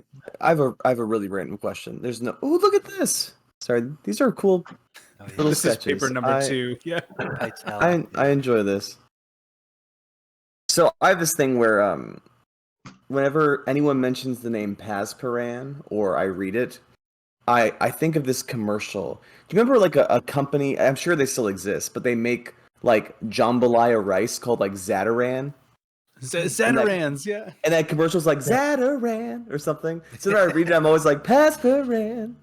Every time that little jingle plays in my head, and it's just With like yeah, like the brass trumpeter band. guy. Or, Yeah. Oh yeah. Zatarans. Hilarious. Ever since day one, that's been. All right, so this is your party. Okay. I have a The- question, yeah. DM. Do I actually, sorry, does Teth actually recognize Flynn? Yes. Okay, that's the way I've been kind of thinking about it, but I wanted to verify that. Yep. Flynn knows what happened, but he has no recollection of it. So he's like looking at his. That's where his like dysphoria comes from. Is he has spent the last year or so looking at his life from the outside and just like Yeah, looking at it in fear of all of the wrongs he committed for the casters back in the day. yeah, and I think that's kind of part of the reason that Teth would probably sympathize and not really approach it quite yet. Cool. Sorry. You guys want to go? Kurzak's chomping at the bit to get out of this city. I need to save my girlfriend. Any more oil to clean up, guys, before we leave? Any other? Can we actually do a short rest? I want to invoke my natural recovery. We'll say that you short rested as you were just leisurely Nice. Okay. talking to So Warwick that'll or to Bell. allow me to bring some spell slots back. Yeah, you guys can take a short rest. That's fine. I know some people here in our party and their party both kind of need a few hit points. Like Warwick's only got like 150, but you know he could tap out. I wouldn't worry about anybody in the other party because they are no longer going to be. Whatever happens to traveling. them is going to be written out. Let's put it that way. Yeah, understood. Yep, How about our it'll party? happen in then? a prologue somewhere. I'm pretty sure Brackle needs some. No, actually, Brackle's good. Adira needs think- some points. Yeah, Brackle was good because he got that giant boost at the very end. Guys, we need to watch out for Adira because she is not underleveled, but Psycho. Yeah. What? We need to worry less about her lack of hit points and more about her lack of sense. she's like Not that anybody was actually super curious besides me, but if you had a Whopper and a medium fry for every meal, you would have 1,040 calories. So it'd be only 14 calories off of what you put I was there. so close. It was so And then close. let's say you had a diet soda to drink. Well, yeah, we'll just put an extra piece of cheese on the sandwich. Yeah, That's like so- a fucking That's like hilarious. a spoon of cheese, like cheese, man. That's dense. Get all those calories. That's how you bulk Gosh, up. I can't believe I got that close without even trying. I just wanted to make a joke that he didn't know how he ate the same amount of calories for every meal. But that makes much more sense if you ate the same meal. All right. You and for guys short resting, are. I'm going to use a couple of hit dice. Okay. Me too.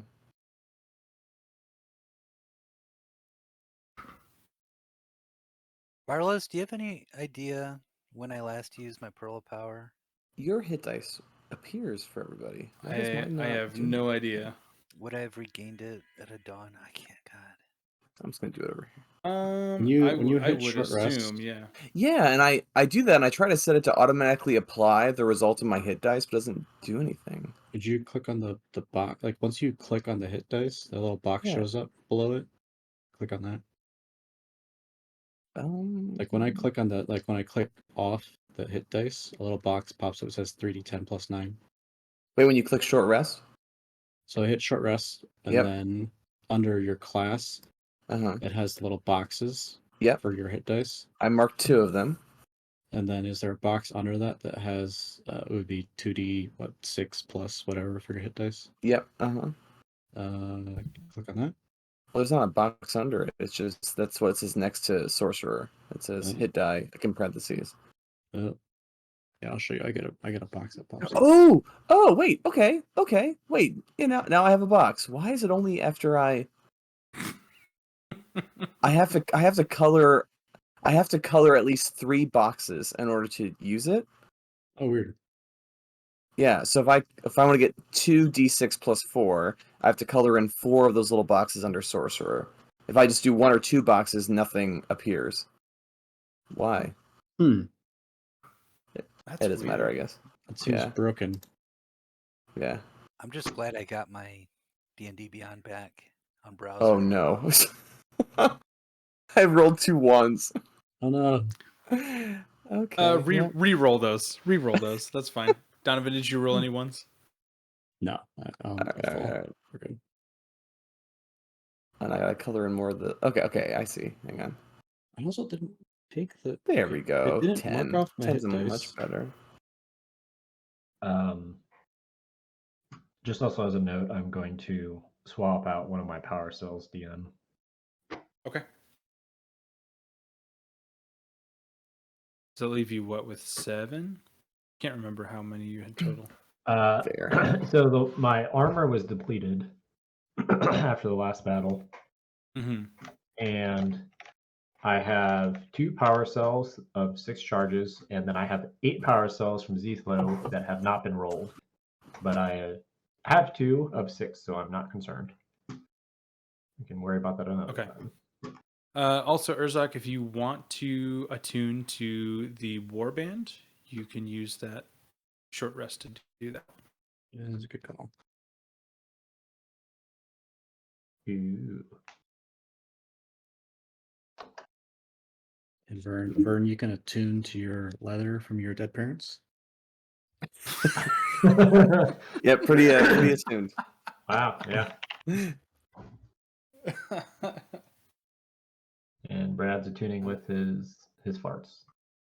Is my Carlos, I got a question. Yes. So back when I didn't know what I was doing, I made the sea elf with crossbow expert feat. So the sea elf gets light crossbow, right? So I was like, oh, crossbow, I get a crossbow expert, but it had to be a hand crossbow to use the bonus action. Yeah. So I think I said something like, oh, like a week ago, like let's just go with hand crossbow. But you texted me about it. That's fine. But I'm not proficient in hand crossbow, so I think the feat gives you proficiency. It should, yeah. It should give you proficiency in all crossbows, right? Or at least hand crossbow. Or at the very least, hand crossbow, because it's specifically for that specialization. It was only like a +5 to hit, whereas my light crossbow is like a +10. Yeah, but you don't have proficiency. Or it didn't say you had proficiency.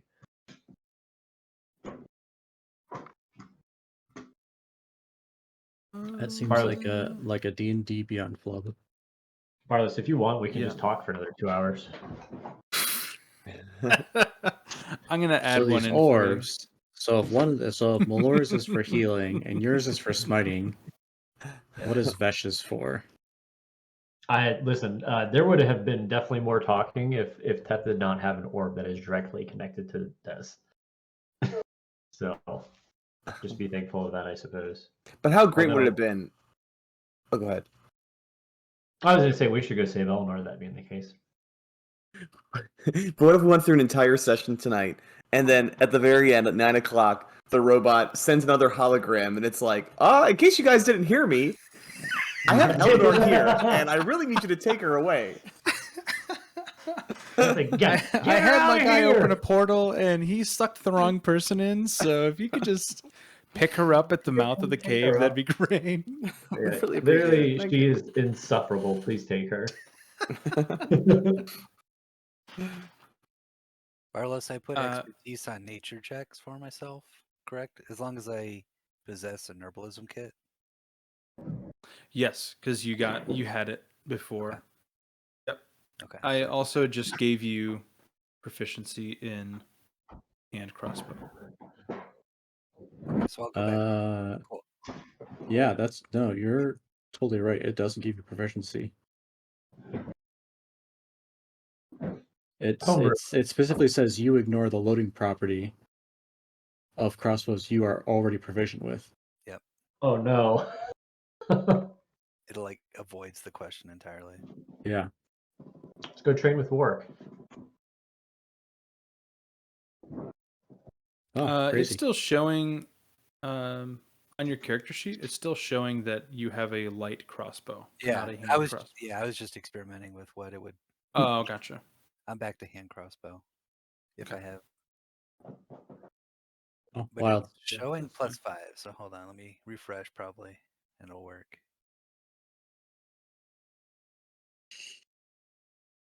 Yep. Okay. Got it. Great. Cool. So you start making your way down. You part way, or you say your goodbyes to the other half of your group, who is now going to be traveling northeast, the opposite direction of you, and you also say goodbye to Bell and Silgath, who will be staying within the town with all of the other inhabitants. Oh, good call.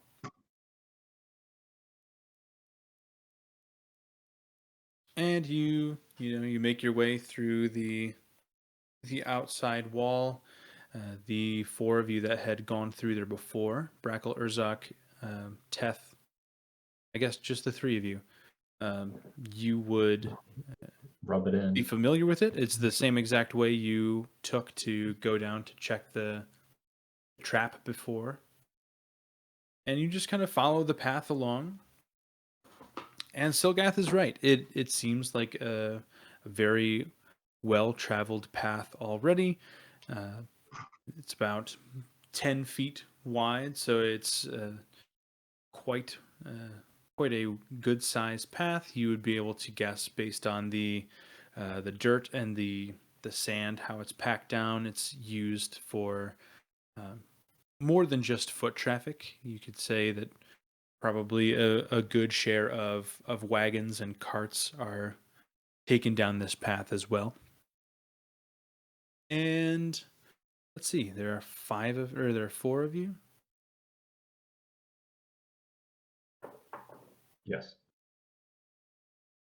Currently. Vern, roll me a D100, please. Ooh. 4 of us and an NPC. And some PCs that aren't here. Oy. Lucky 13. Oy. Ugh. Ooh. With a 13, you actually you continue unscathed. Nothing happens. Yes. You made it through.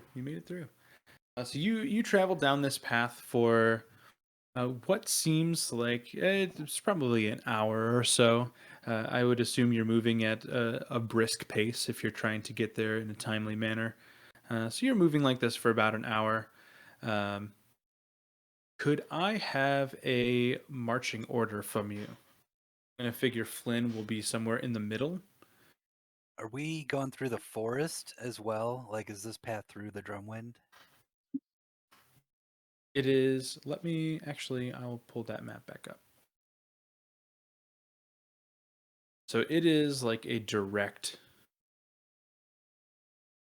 It is a path created within the forest. So you're not like walking through trees. You're on an established path. I'm trying to just decide if Eric would be like super eager to be like out in the forest and He'd be with his herbalism kit, probably at the head of the line, pretty close then. Okay. I think that I would have recommended if Erica's like survivalisty, like outdoorsy, and when none of us know where the fuck we're going or general direction. Yeah, that makes sense. It's a path, right? It is a path. Yeah, Urzak it's is going. Urzak's in front. He's walking down the path. He's all right. Eric, are you pushing the bounds of everyone else's pace with his brisk walking? Are you looking for ingredients at all, Eric? I was gonna ask if. I mean, yeah, sure. Yeah, let's just say Okay. sure. I'm gonna have you roll at disadvantage because Urzak is keeping you at a pretty brisk pace. But roll a nature check Okay. at disadvantage. So 17. Okay. Along the way, so this first hour, you see. Oh fuck! Now I don't know. I fucking used this dice and it has the 5s and the 2. It's like. Do you want to just re-roll it? I got a 6 on the other one. Yeah. Okay. Should I re-roll both? No, I'll just keep the 6. Okay. 8. So now at 18. Okay, great. You find along your way. You find 6 red amanita mushrooms. I need those. Which you would know already that you need for potions of healing. Yeah. And you would also be able to find 3 viable pods of fire peas. Mm.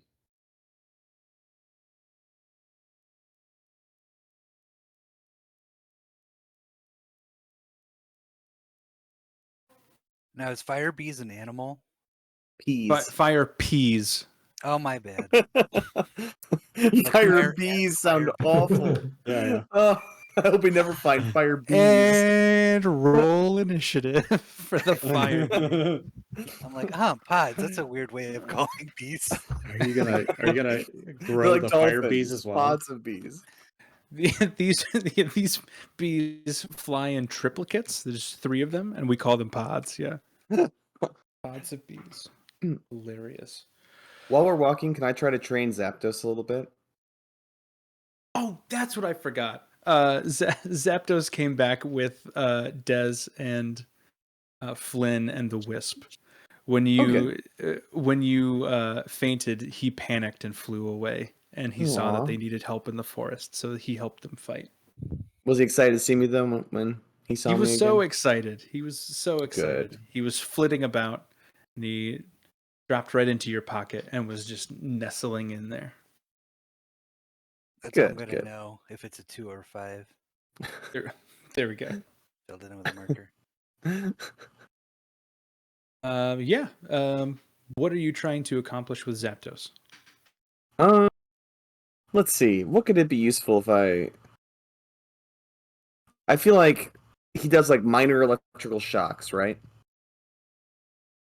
Let's see. Yeah. So you should have his stat block available to you. If you go into your character sheet, all the way to the far right under extras. My character sheets. Okay. Under extra. Brad, I gotta say, I pulled out the dice. A 5's always a 5, and a 2's always a 2, man. Mm-hmm. That's true. I looked at it, I flipped it. I'm like, I'm pretty sure it's even if you look at a 5 upside down, it's still a 5. It's still a 5. Oh yeah, for sure. Wait, my extra is in D&D But I Beyond? think I saw it, Mhm. and then I picked it up before I could wait. Extras. I started questioning it as I was. Oh, extras. Then I was like, oh shit. Getting inside your head, man. Ooh, Yep. okay. Sleight of hand. Ooh, can I teach him to try to pickpocket from? I was gonna say from Yes. pocket. So what I will say is he doesn't have any of these abilities until he is fully bonded with a master, unless they happen Okay. on accident. So I would say you could try and work with him on any of these things. Mhm. And that is totally viable as well. What are you doing to help him pickpocket? I am. Let's see. I'm having him. Okay, I'm. My fingers, like the little finger caps, detach. Right. Mhm. I'm detaching one of the ones that I've already injected and used, just a little finger cap, and I'm putting it at various pockets on my body, and seeing if I can detect if I can feel him or not. Okay, yeah, he's gonna roll sleight of hand, and I dropped that back behind the dice tower. Awesome. Nice. Also, I can like learn the spatial. It's Like an 2 is next to 8 20. plus 6 is a 14. Roll a perception check, Vern. I can't imagine that's very high for me. Nope, it's +0. All right. Wow, he's so good at stealing. He definitely tricks you that time. Roll 2 more perception checks. He's Oh, gonna yes. roll 2 more sleight of hand checks. 3 terrible Damage. rolls for me. Jesus. He rolled 2 2s. So they're both 8s. Is a +6. So yeah, you can firmly say that you could count on him to pick somebody's pocket. Good. Well done, Zapdos. Instead of teaching him lightning magic or attacks, you're like, no, you're gonna steal from other people for me. He's a little bird. I feel like this makes more sense. I mean, That's what kind what of you get electricity can he really produce? He can do. He has an inspired jolt action, so he chooses a creature he can see within 15 feet, and he can inspire them to dash as a bonus action or add 20 feet to their movement speed. So he can like charge people up. Oh, that's cool. Can we work on that on the trip back? Yeah, sounds great. All right. Urzak, you're in the front. I need you to make a perception check for me. So good at that. 14. 14. And also make a survival check for me, please. Also so good at that. Can I stay on a path? Natural 1. Oh. Teth, you are in the far back. I also need a perception and a survival check from you. Yeah. Perception's a 7, survival's a 2.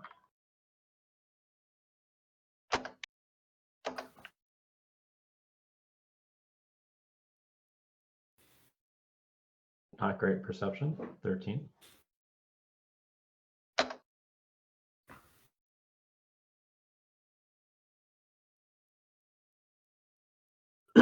Survival, not bad. Okay. So from the front with a 14 survival, what's your modifier for 14 perception? What's your modifier for your survival? Urzak. 0. Okay, cool. So 14 perception, a 1 survival. Urzak, as you're walking down this path, especially with your brisk pace, it's harder to pick up on things as you're going along, but you can seem to hear maybe some rustling or definitely a slight difference in the sounds of the forest upcoming. With that 1 survival check, you have no idea where it's coming from. You don't see any tracks. You don't see anything out of place up ahead. Nothing across the path or anything like that. But you definitely do hear something different. Just the sounds of the area that you've been walking within for an hour are starting to change. Teth, on the opposite end of the spectrum, 13 was not high enough for you, but with an 18 survival check, as you guys are walking, looking back, Teth, you would kind of pick out that there are a few bushes, some shrubs, maybe a rock or two, that either were there when you passed and are no longer there, or vice versa, where you could have sworn it was an empty space, but now there's a boulder there. And it's not really registering from the front because you're behind a bunch of other creatures, but as you're passing, looking back, things just seem out of place as you are going through the motions of just checking your 6. So as we're passing them in real time, I turn around and they're no longer there. Yes. You don't see anything moving in front of your eyes, but it appears the setting is changing slightly as you're moving through it.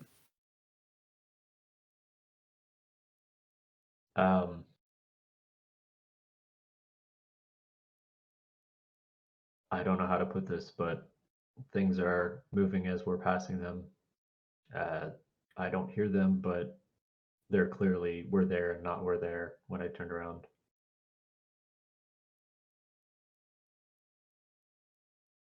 Maybe it's a illusion or I don't know. But I would keep an eye open. Can you do a quick divine sense? Yes. Yes, you can. Is that just celestials and undead? Or is it the full gambit, like fiends and fae and Full gambit. Everything Okay. but the hollowed spell. So is that out to 60 feet? Yeah, it's 60-foot radius. Sorry, no, Okay. within 60 feet. So yeah, kind of. Immediately do you get pings or you just know that they're there? It's not like detect magic where things like light up for you, right? Let's see. You know the location of anything not behind total cover. Oh. Okay.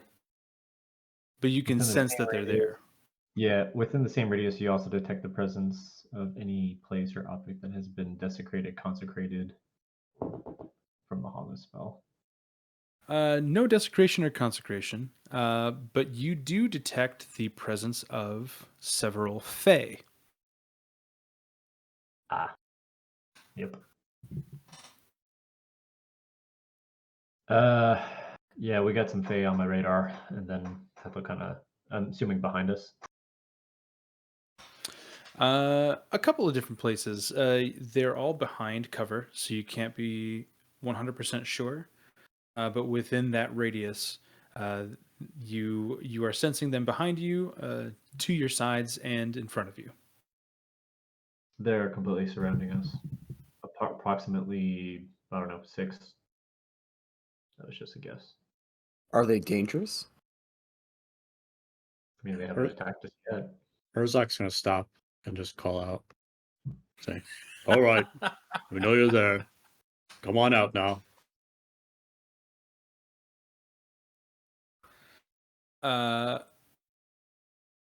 Okay. Yeah. So do you all stop with Urzak? Yes. Yeah. Okay. So you are all stopped in the middle of this path. And as he does that, it's a slight delay, maybe 10, 15 seconds, no movement. And then all at once, you see about 20 creatures walk out from the tree line on both sides, wearing a couple of them. You could tell, Teth, you've cast this before. Urzak, I think you'd be familiar with the spell. Definitely Vern. Actually, all 4 of you would be familiar with the Stone Skin spell. few of those people walk out. A couple of them are dressed in like full ghillie suits. A few of them are literally dressed as trees, stepping out into the path, and they all just kind of surround you for a second. And Are they armed? To your direct perception, they are not armed. You can't really see the hands of the people in the bush or tree suits, but the people with stone skin on do not seem to have any weapons on them. And they're just going to stand there, and they do not say anything at first, and they are all just looking at you. Do you speak common? Herzog will look about the party for a second and turn to one close to him and say, "Well, here we are. Is there anything we can assist you with?" From your left, you hear, "You think I just forget about that? You think I just let it go and not buy my own crossbow?" And you see, coming out of the forest, a familiar face from the capital city. Oh, Christ. Grim Jr. Good.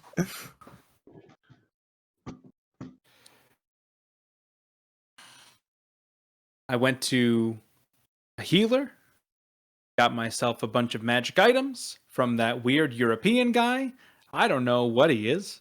Some ambiguous fella from across wherever. Where's Europe? That's not in this world. I don't even know.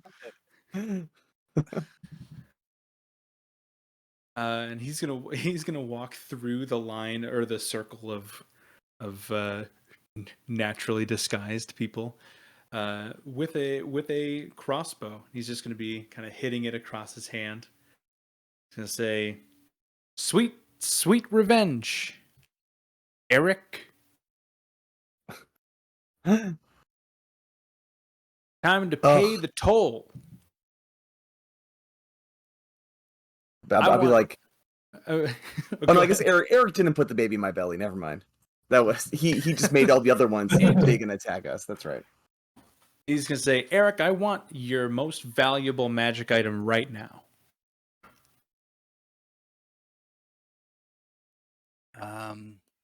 Herzog's gonna go up behind Grim, whatever his new name is. Graham. He's gonna put a friendly hand on his shoulder, not non-threatening,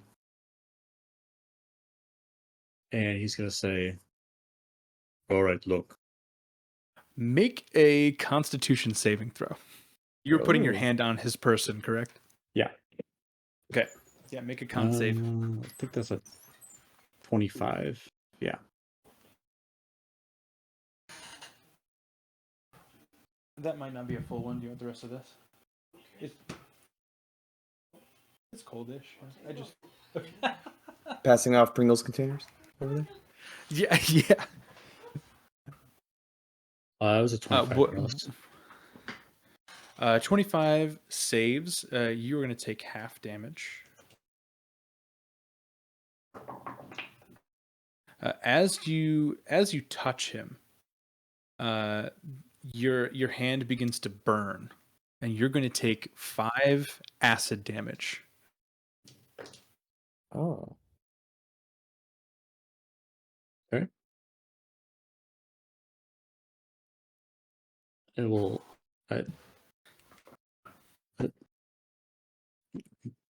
Shockingly retract my hand from there and just say, "Look,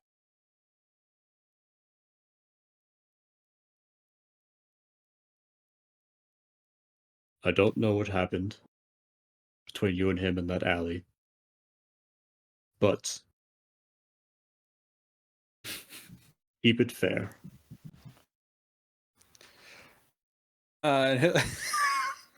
Interesting choice of words. He will look back at you with all the confidence in the world, and he'll say, actually, I think you do know what happened between us in that alley, Mr. Dragonborn. You talk about keeping it fair. Are you saying an armed adventurer versus little old me in an alleyway was fair? Now I'm getting mine. And he'll turn back to Eric and he'll say, give me a magic item right now and we'll let you pass. I'm sure whatever you're doing is super important. All you wanted by the casters, folks. Herzog's gonna step in the middle of them like a teacher mediating two kids fighting. He's gonna say, Eric, did you take anything from this gentleman? Answer honestly, Eric. It's like, you're tripping, homie. That was to say. Graham, if you recall, you already have my most valuable magic item, Potion of Invisibility.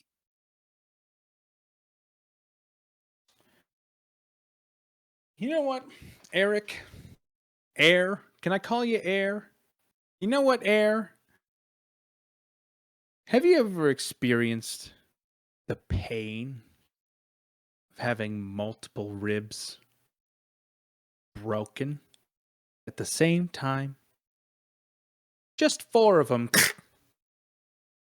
Right in front of your eyes. You look down, your chest is caved in. You've never experienced that before. What the heck is going on? I thought. And then you thought, oh no, I'm going to hit him again with a big piece of wood. What you took from me that day was my dignity, Air. And now I want a magic item from you. Herzog's gonna turn back and say, Graham, you're avoiding the question. Did you take Eric's potion? I don't think it makes much difference. I think it makes a great difference. Herzog's gonna turn and give Teth a look. And like he's gonna give a look and just kind of put his hand on the hilt of his sword. Teth misunderstands and gives him the orb. This is our most valuable item. There you go. I would say Vern kind of notices like things getting a little heated, and he'll be like, "Oh, if it's a magic item you want, you know, I'm actually planning to launch a business where we bestow magic upon, you know, poor individuals like yourselves that weren't necessarily blessed with these wonders." And he's gonna call this man poor. He just and then Vern is gonna uncap one of his remaining fingers. He'll uncap his thumb. And he's like, with this, I can bestow upon you sorcerer magic. How does that sound? They can attest. They've used 2 of my fingers already. Well, actually, Brackle did, and Brackle's not here. So, oh no, Brackle's here. Just like quiet, right? Graham will kind of look back and forth between you and Eric, and he'll say, Eric, you got anything more valuable than that? Let's see here. I mean, you can lie. Lying is an option. I think maybe in this. Let's see here. I don't know what to do. Come on, Air. Come on. Come on. Herzog's gonna cut Graham off again. He's like, no, listen. If you did take the potion, perhaps you deserve to have your dignity taken from you. That seems fair. And it sounds like, since you're not answering the question, it sounds like you did maybe take his potion. Oh. Okay. You want to know what really happened?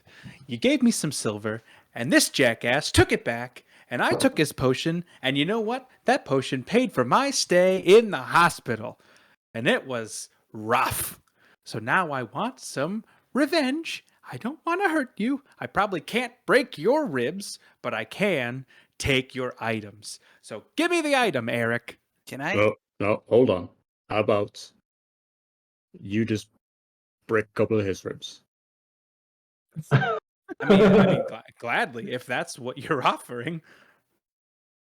Eric, do you think it sounds fair that maybe you let the man break a rib or two and we go on our way? You were about to say poor man again. You were about to say poor man.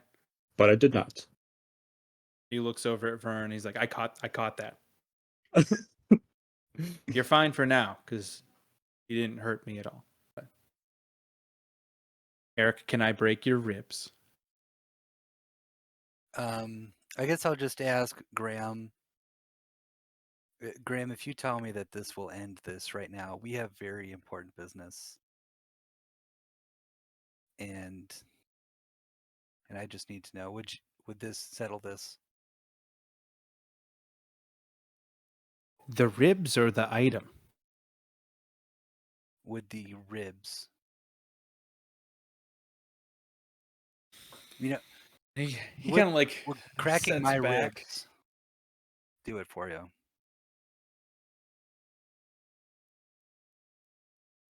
Yeah, but I want to use your weapon because it's probably made better than mine. So then you can take What's it. my insight to that? Do I believe him? Roll an insight check. Thanks. 18. He does seem rather intrigued at the prospect of just knocking you in the ribs with all of your friends watching and not retaliating at all. That seems very that's enticing to him because he's never really experienced the adventurer's life. He's not a fighter, so he's like, if I can just get one good crack for free, that make him feel big and strong. So Graham, so yeah, I would say you're inclined to believe him. Graham, you're a kind of Hammurabi guy. He's from Europe. An eye for an eye. And he will extend a hand. He'll say, "Crossbow, please." Oh God! What kind of weapons did you get from your adventures? Doesn't matter. Doesn't matter. Doesn't matter. We're agreeing to me cracking you in the ribs with your own weapon. Give me your crossbow. Oh, Graham. Give me your crossbow. Give me your crossbow. Give me your crossbow. Give me your crossbow. Graham, after this, you're giving it back. Understood? Yeah, I'll give it back. Whatever. I'll just throw it on the ground and you can pick it up yourself. Insight again. Yeah, I'm also Yeah, not that I'm any good at it, but I'm also going to insight that. Okay.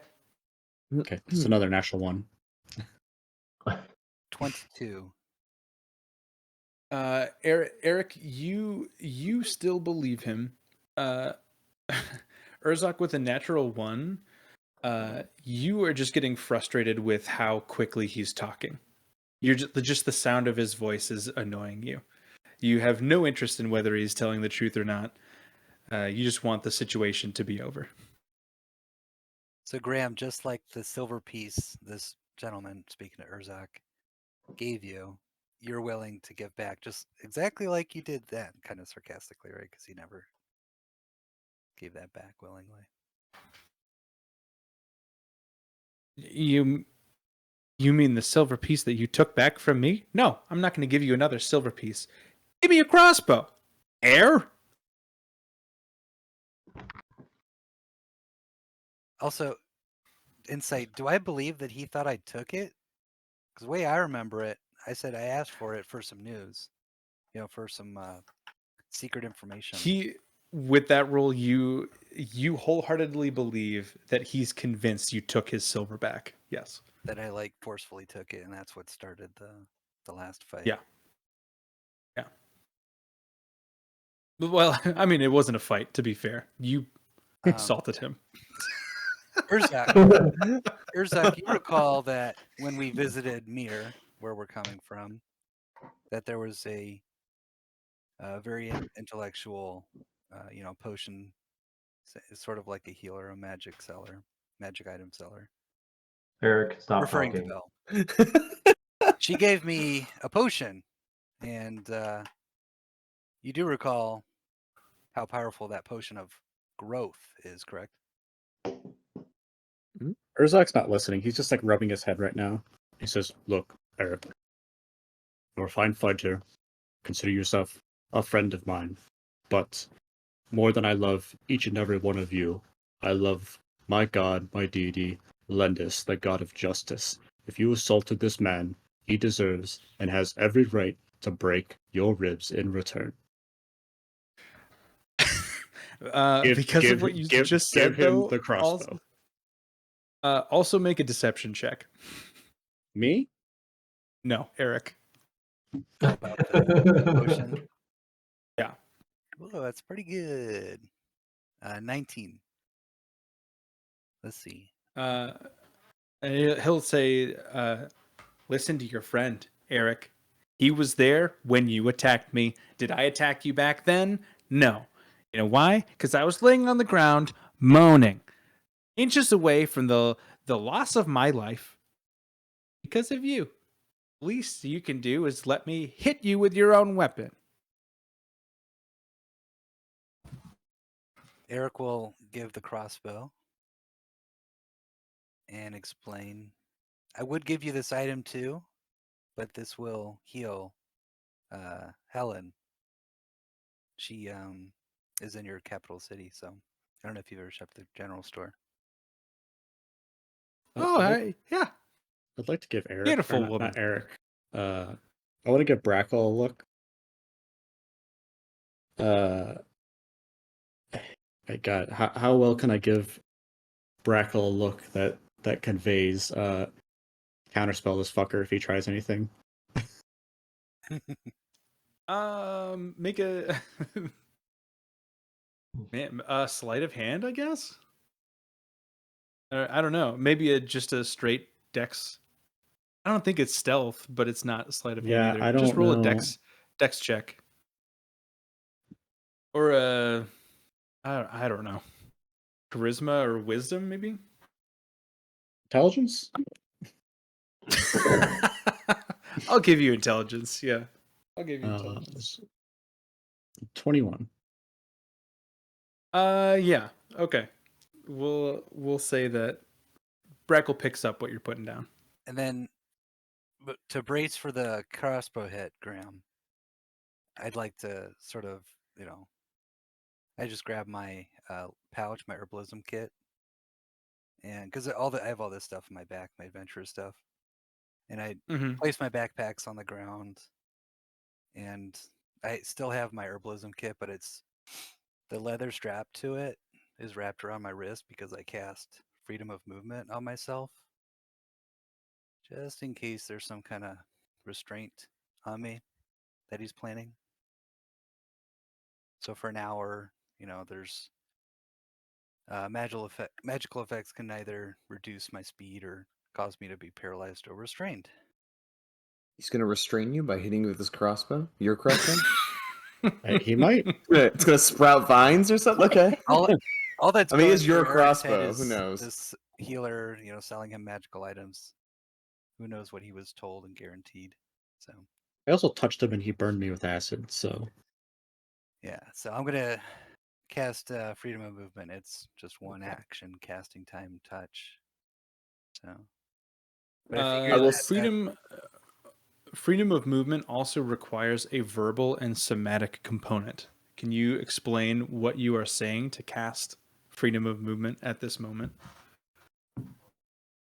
I'll say I hope we can move past this beef that we have. That's good. After all, I'm vegan. That's clever. I like it. I will accept that. That's good. And he'll actually kind of smile at that and say, you're coming around, and I appreciate that. Thank you. And he'll take your crossbow from you, and he'll just kind of like square up in front of you, look over at Urzak, look over at Teth, just kind of making sure that this is actually okay. Also, This is do I something have- that everybody is agreeing to do. Do I Yeah, have my I will say- armor I will on? say Like, this. what the fuck? Like he's just gonna hit me in the armor. I mean, yeah, you do have your armor on. I've been so tempted to use Charm Person and finally use my dumb meta magic subtle spell that I chose as one of my meta magics, but I just really want to see this play out. So Vern is intentionally keeping quiet and not trying to charm anybody and wants to just see how this goes down. Mhm. I will say above game subtle spell seems dumb Yeah. until you Very cool. find yourself inside of a bubble where you can't say anything. If you're Okay. ever silenced, you can use subtle spell to cast all of your Oh, spells I guess that is as true. normal. I had not And thought like about if that. you're locked up or if you're sneaking and you're trying to be stealthy, you can cast spells without speaking. So it's very situational, but it can be super powerful in those specific situations. So Okay. it's a good pick. Okay, good. I just see, I'm twinning and distancing all the time, but like subtle spell I haven't touched yet, and I was like, maybe now, but I really want to see him just kick a wait crossbow for it. to the gut. It's going to be so fulfilling once you finally use it and it pays off. Okay. So he'll square up with you, Eric, and he'll kind of like take a few practice swings, just like stretch out his shoulders, stretch out his arms. Ah. Okay. And then he'll actually look at you, and he'll say, "I feel like it's only fair that you take off your armor." I And wonder. he'll look at Urzak and be like, "Right? I mean, you did say God of justice, tit for tat, eye for eye. I mean, he cracked me with no armor, so All right. Shut up. Eric, in your defense, I know you're very capable of repairing and you're very good with armor, but what kind of armor is Eric wearing? Is it like leather or? It's a scale mail, basically, but it's made of exoskeletons from ocean. made of hardened exoskeletons from large crustaceans." Urzak kind of roll his eyes. He's like, look, we're in a hurry.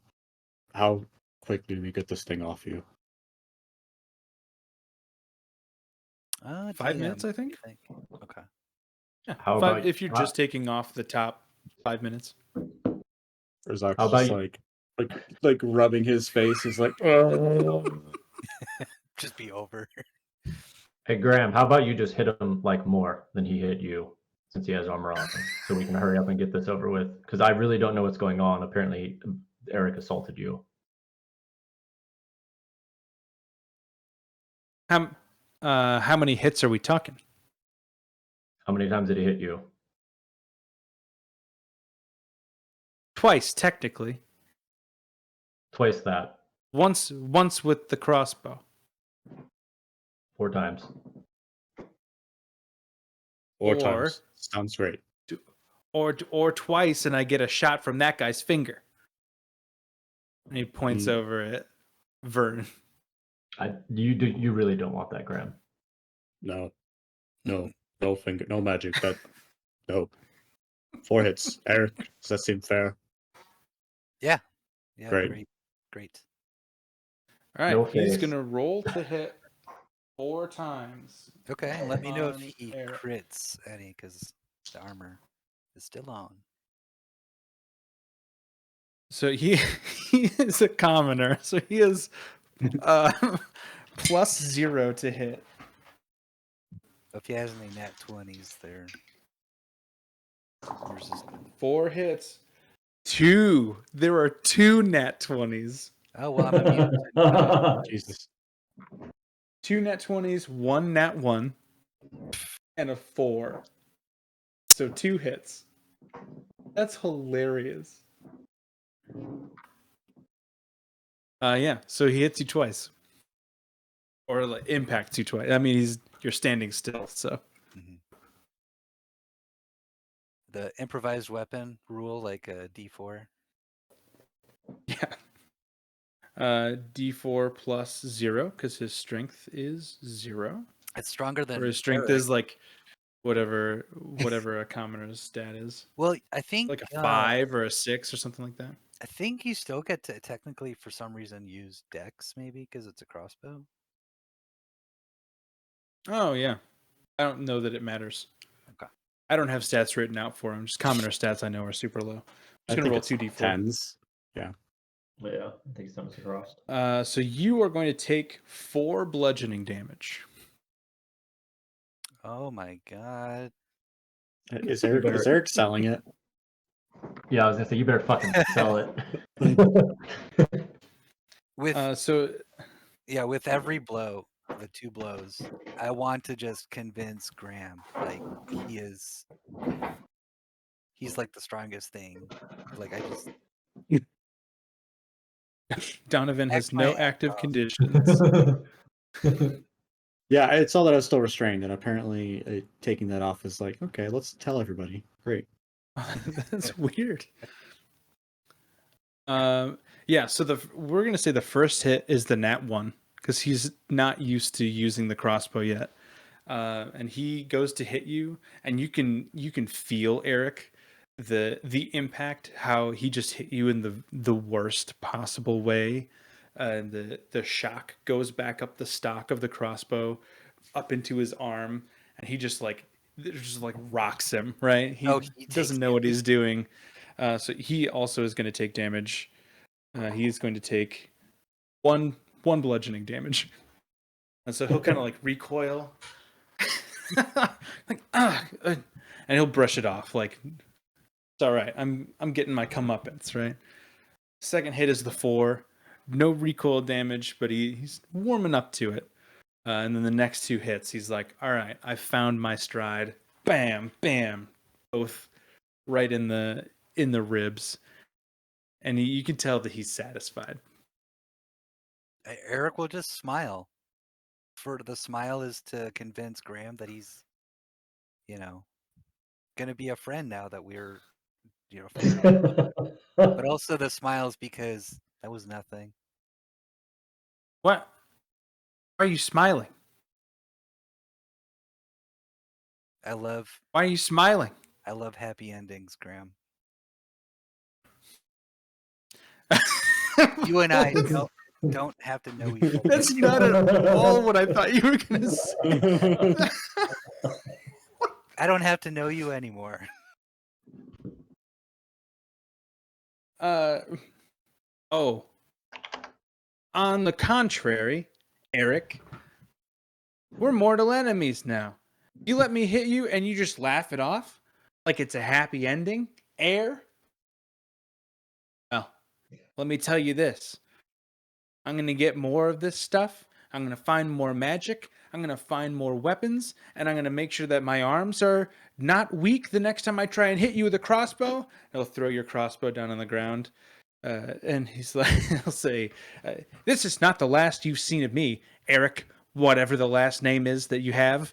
And he'll say, let's go, guys. And they'll all just scatter back into the forest. He's like just rubbing his head still. Oh, fuck's sake, can we go now? What the fuck was that? Flynn will come up, like, because he wasn't with you guys for any of that. He was like just not present. He was still at the compound, and he'll tap Urzak on the shoulder and say, "It's okay, friend. You can continue now. When I get back to the compound, Arvantis will love to hear about that guy." Well, they did kind of And didn't they? And he will look directly at Brackle when he says that. And he'll just start he'll end up taking the lead if anybody wants to go and catch up with him, but he'll just start walking and leading the party. Urzak will pick up the crossbow for Eric and hand it to him. It's like, you all right? What was that? I've I'm okay. More than okay. I've never seen a clearer depiction of Lendus's justice hunting its prey.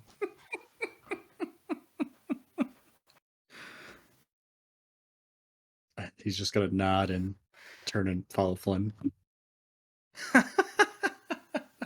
Honestly, Urzak, I don't know what happened, but we could just forget this and let's keep going. Yeah. So you walk for another hour or so. Does anybody actually? I should have asked this before. Is there anything that anyone wants to do or talk about, or someone they want to talk to, have a conversation with? Because you're going to be walking without an encounter for the next hour and 45 minutes or so. So I'll just fast travel that if you don't want to do anything. Can I, as Eric talked to Vern about his animal companion and sort of discuss what he wants to do with this bird? I honestly, I think that would be a fun, full group conversation. So by all means, go ahead and start that, Eric. I think this would be cool to see everybody's opinions on how Zapdos is going to fit into the dynamic. It turned into a fun conversation when it was with Ollie, so I'm excited about this. Did Ollie ever come back? Like what? Oh yeah. Is he just still just flying around? It was the soul in He's just- your sword. He's right? just he's flying around, yeah. Well, he took what you said, like just report back if you see anything. He's like, okay, I'm gonna just go out and search for things to report back. So he just flew away. Great. He'll come back eventually, maybe. Yeah, exactly. Ollie, the protector of Mir. He does feel at home there. There's a bunch of dead people. That's good for Ollie. He needed that. So, Eric, I can't help but notice you keep eyeing Zapdos over here. Is there something on your mind? Yeah, he's such a mystery because he is of your forte. He's an artifact, right? He's man-made or something. Yeah. He's a very cleverly made little guy, and he just seemed to enjoy palling around with me. He's But he also reflects Melora, and and that he is just natural, correct? Like as I've been with the bird and inspected it, like it's sort of like fashioned after an actual bird. Yeah. Zapdos, what do you say? Yep. Do you feel like you're more nature or more machine?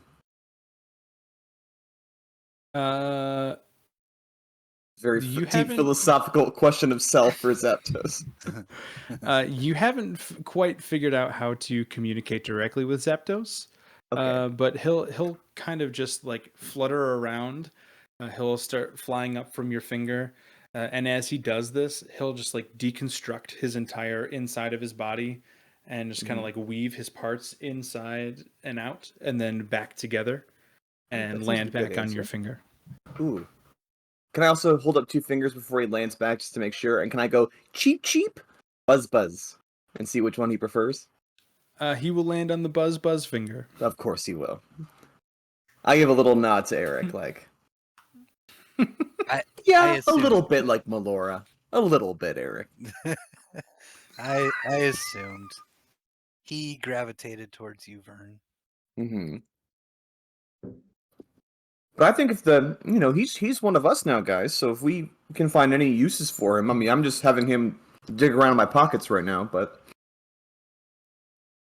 I mean, anything else we think that this little guy could be useful for? He seems to want to help all the time, picking poison berries and whatnot. He wants to help. Forgot about that. I'm just curious about like a character sheet for this thing. That'd be pretty wild. We have a stat block. I think it's public. Keep going. I'll find it. Sorry, I'm still stuck on the whole assaulting a civilian thing. So Oh yeah, forgive me. by all means, keep talking about that. Yeah, this So what game runner exactly capital happened? City. Yes. Yeah, this game runner back in the capital city was taking money from Urzak as Urzak was donating to the poor district, I think. Taking money as in stealing or as One in silver receiving? piece receiving. Eric, he did not steal money from him. I gave him a silver piece and declined to play his stupid game. I just used take. The opposite of gave is take. Right, you're saying he's doing the opposite of what happened. Yeah, you gave it to him. He took it. Eric, do I need to break your ribs to teach you a lesson? I think we're just having a misunderstanding. I think everybody else understands except for you, Eric. But to be honest. But yeah, when I talked to this guy about Daunt, he was thinking that what I was telling him was brand new information, and so I said, "Hey, information costs a silver piece." But he didn't like that. He thought I was taking it forcefully from him. Did he give it to you, or did you have to take it from him? I think he just stole my potion, and then at that point, we had a guy stealing magical potions off of me. You avoided the question about the Well, silver. I hit him in retaliation to being stolen. Oh, okay. So you assaulted a civilian. Guilty. I think this is more of a misunderstanding, I suppose. But And I was doing so clearly- good that day. I was being all nice to Helen. And the No general support. assaults. No assaults at all that day. Eric has a sign in his notebook. It says "Days without assaulting innocent civilians." 0. He had to like scrub it out, right? Draw the 0. God damn it! Oh man. The point is, we now have a number one public enemy. All right, look, and Graham. in all fairness, as far as I'm concerned, we're even Steven now. And if he comes back and tries anything, to break that equality, then he'll have to answer to all of us. Yes, I see your justice. What I want to know is how he got all the way down here to see us. No, I have no idea. I mean, I'm guessing he's not using those portal gates that we were using, so he just walked. He doesn't have a tithes game to run a business for. That's a good point. How fast can you ride? Like, he didn't have a horse or anything either. So how did he get here so fast? So there was a night that you spent in Mir, and he has ears to the ground in the city. So he heard that you guys were in Mir before the beacon went up, and he has friends in low places. He paid somebody to use their horses and get him there quicker. And also friends with ghillie suits, apparently. At least that's what the random encounter table said. Yeah, is he Fae? Or is he a bunch of Fae friends? He has Fae friends. Okay. He is a human. How realistic were those like tree suits? Was it just like Sudowoodo, the Pokemon? Like, did we just gloss over it, or is it camo? Run of the mill camo. I mean, they were made from trees. If you were looking at it in the middle of a path, it doesn't look like a tree. But if it's like sitting within a thicket of trees, I think it would be fairly good camouflage. Yeah. Okay. I was just wondering if it just looked like stage costume, like it just was very showy. It's like halfway in between. Not seems very stage con costume. man-esque. We just kind of glossed over it. Yeah. Okay. He didn't transform into a whole tree. That's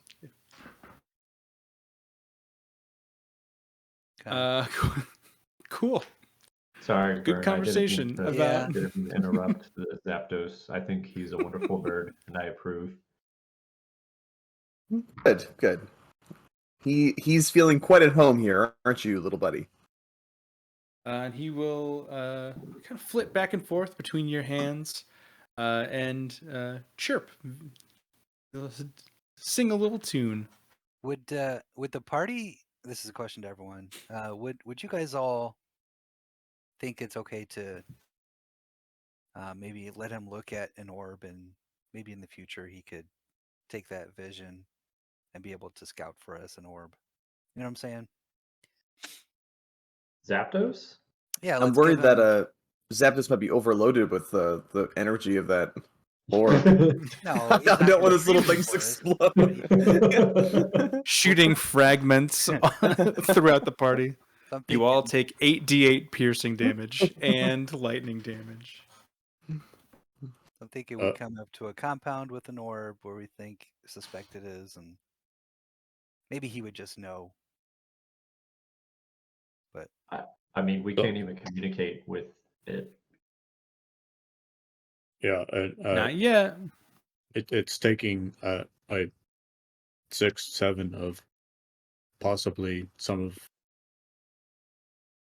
Azura's finest warriors to hunt and track down these orbs, and you want to send a small Zapdos. I don't mean to discount his ability at all, but you want to send a small metallic bird to do something in our stead. I mean, He'll flap his wing to you like no harm done. It's all no, right. he's just a drone. Is my vision here. Yeah, but we Right. also sent him out to get berries, and he brought back poison berries. So, what various spheres is he going to bring back to us? He's gonna bring you back a rock. You're like, I brought you back an orb. So good job, I teach Zapdos. him from my herbalism kit, my fresh raspberries. He now understands what fresh raspberries look like, and not whatever he grabbed the other time. The problem was the poisoned raspberries looked and smelled and tasted just like regular fresh raspberries. Mm-hmm. Let's just leave it at Zapdos is traveling with us. We're not traveling with Zapdos. That's a good way to put it. Can I try the languages I know just to communicate? So can I try Yes. the greeting? What do you know? Aquan, Common, Druidic, Dwarvish, and Elvish. He seems to understand Common. Like he understood Urzok when he was just talking, and he understands Vern. So he understands Common. Yeah. He just can't. He doesn't have a language that he can speak back. God, you know who would be good for this? Would be is it Luna who's deaf? Luna is not deaf. He cannot speak. Oh, so he speaks Yeah. telepathically How would he be and useful? through sign. Oh, that's right. Telepathically, I guess. Yeah, he speaks telepathically, but even that is waning in this world. So he speaks mostly in common sign, which is why he feels safe with Teth, because Teth Is knows rudimentary common sign language. is Brackle able to telepathically speak to it, or is that a spell slot that we would? I think that is a spell Yes. slot. I don't think that he has telepathic speaking. He has message, right? He does have message. That is true. Didn't we just determine that there's somatic component or verbal components to that though? So you actually have to speak to. Yes. Like you whisper it back. Yeah. You hear it in your head, but you have to say it back, I think. Just a bunch of little cheeps back, like doop, doop, doop, doop. Let me see, actually. Sending, I think, is... Yeah, it says, and can all reply in a telepathic. whisper that only you can hear. Yeah. So message, he would have to be able to speak. Sending, he would not.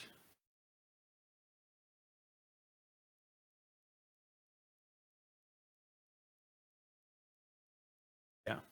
Can answer in like manner immediately. So you could cast sending on it if you wanted to. If you wanted to use a 3rd level spell slot to say 25 words to Zapdos. and he could say 25 words back to you. And as you all are talking about Zapdos and the orbs and things, you come upon. We'll say that Flynn is towards the front. Urzak is still towards the front. What's your passive perception, Urzak? 10 probably. Perception? 10, yeah. Yeah. They're not trying to disguise anything. You walk so you've just finished that hour and 45-minute stretch. Maybe 15 minutes further in, so you're about 3 hours into your trek at this point. You start to hear some distant voices. They don't know that you're there. They're not trying to hide themselves, so they're talking pretty loudly. You can't make it out quite yet, but you definitely can hear two distinct voices. They don't appear to be typically human, and one of them sounds incredibly familiar. You would be able to recognize that voice, pair it with the Black Rider that you fought in the Mir Square, and one other voice that seems not as gravelly, but still pretty sus. Maybe 50, 75 feet ahead of you. You cannot see anything yet. Urzak's gonna stop and then like usher people back like another 60 feet. Okay. And say, I know we kind of had this discussion already, and he's keeping this hushed. But that's the guy up there that wants you, Vern. Thinks that you're the key or something to this, and he was asking for you before he assailed us. Oh, it's just like what that god was saying in that illusory prison. Oh, actually, the god also that lines up. that actually reminds me. The god did tell me that there were people that were trying to hurt you guys getting to me. So I'll just put two and two together and assume that is the Black Rider. Right. So, I guess I was originally intending on just walking up to the front door and saying, "Hello, please give us back our friend." But now this jackass is here, so and now you're with us, and I assume that his plan was probably going to be to suck you into the ground and teleport you somewhere. Yeah, I'd rather not have that happen. Well, I can use disguise self and change my shape. Who else could I? Or do you want me just to hide in the forest? I really want to help, guys. I mean, I've been away from you for so long, and I want to remind you that I, just like Zapdos here, you know, I'm part of the team, and I can fight with the best of them if necessary. I personally think the disguise is a suitable idea. Does anyone else have ideas, speculations? I honestly think that. Well, towards the end of our combat, the rider was like very hurt, or he seemed like we had basically killed him and he melted. Correct. So at the very least, he's aware that we could take him if we wanted to. I would say that is an accurate thing that you could assume. Look, it's possible that combat may occur again. But well, I do think the disguise would be a good step towards possibly evading that circumstance. But on the other hand, here, We're here looking for an orb. Right. Either way, I don't think they're going to willingly give us this orb. But Yeah. And you're gonna want someone else up there that can fight alongside you guys. And Well, I think that person should be Beth. Wink, wink. Don't you agree? Wink.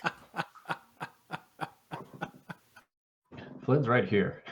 And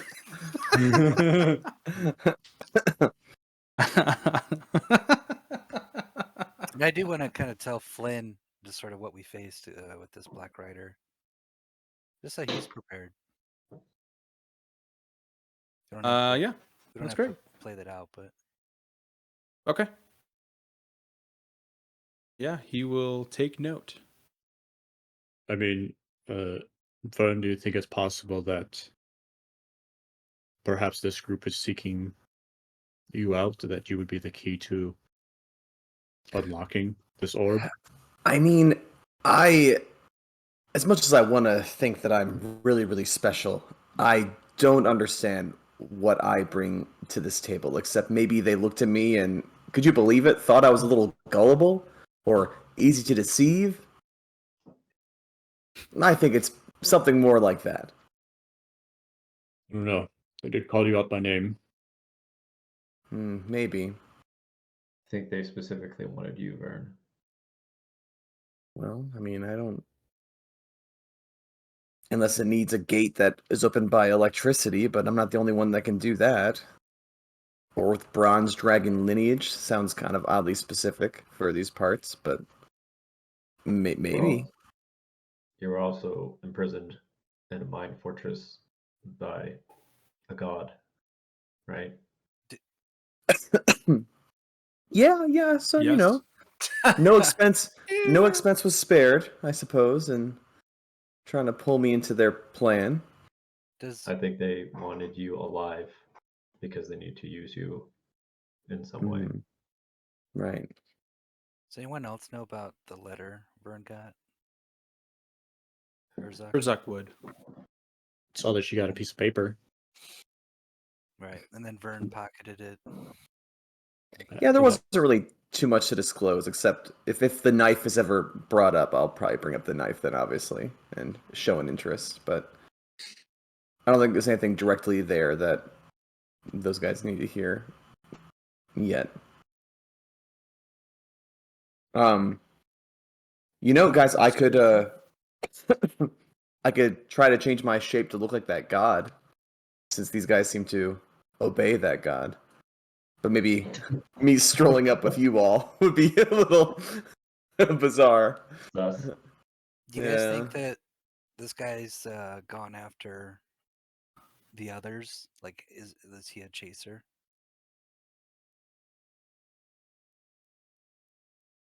But he didn't really attack at night.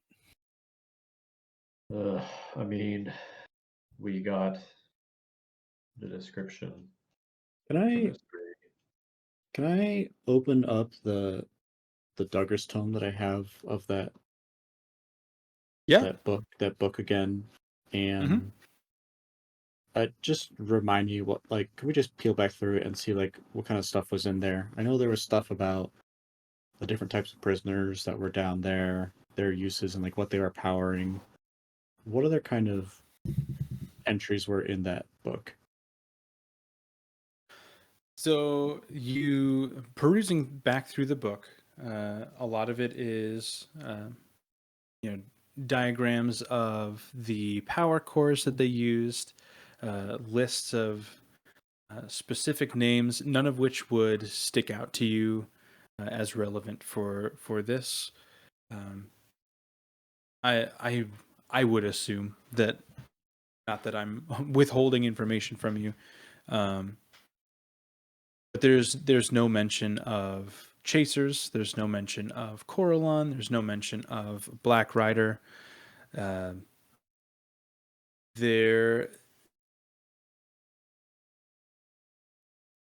Make an investigation check to see how closely you pay attention to the details in here. 17. With a 17, you would, kind of flipping back through these pages, you see all of the schematics for how the cages are supposed to be set up. And you kind of notice that the different room, if you remember, I don't think I have the map anymore, but if you remember when you were going through it, the cages were kind of like set up in individual rooms. So there'd be like 9 cages in a room, and there were several rooms of those cages set up in the same way. You would notice that each of those rooms were set to power different parts of the compound. And only one of those rooms, they were only using power from maybe 9 or 10 creatures to power the compound. So like the arcane lights and the magical barrier and things like that. That was very sustainable with a few creatures, and those tended to be younger, more vital creatures that had more energy to farm from them. The other areas were specifically used to power. They were channeling power to the king's chamber, to Cerberus's chamber, and to Ebish's chamber, who has not shown up in this campaign or in this chapter, but she was at that time the general of seeing. So she was in charge of divining where each cycle of tithes were. So she would seek out the creatures to be tithed, and Gael would go get them. So she would have eyes on the entire country. And that's where a large chunk of that power was being redirected to her. So you would, with a 17, you would definitely figure that pattern out. You would also see the symbol that's on the back several times through, several more times throughout. And it always seems to be located behind some type of device. So it's located behind almost like a trademark stamp that they were trying to make sure whoever read it knew that if they are, for example, like the conductor for the electricity had that stamp behind it. So you would assume that whoever made the conductor of that energy is represented by that symbol. The cages have that symbol attached to them. Some of the wiring and coiling throughout the compound to channel that energy to different places has that symbol on it as well. So you would assume that it is a connection with the actual constructed machinery within the compound. Okay. So like a patent, basically. Yeah, like a patent or a trademark, copyright.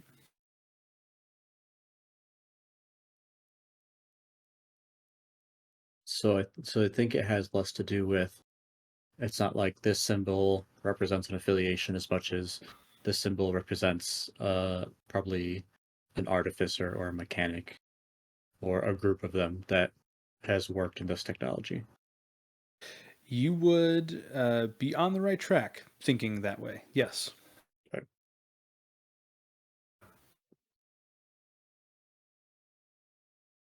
As you are listening back about 100 feet or whatever, you can still hear the voices, but they begin to get more muffled, and they don't seem.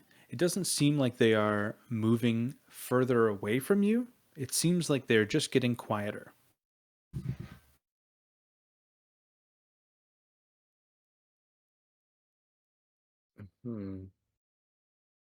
Are there? Do we have? We don't have eyesight of them, correct? We just hear them. Correct.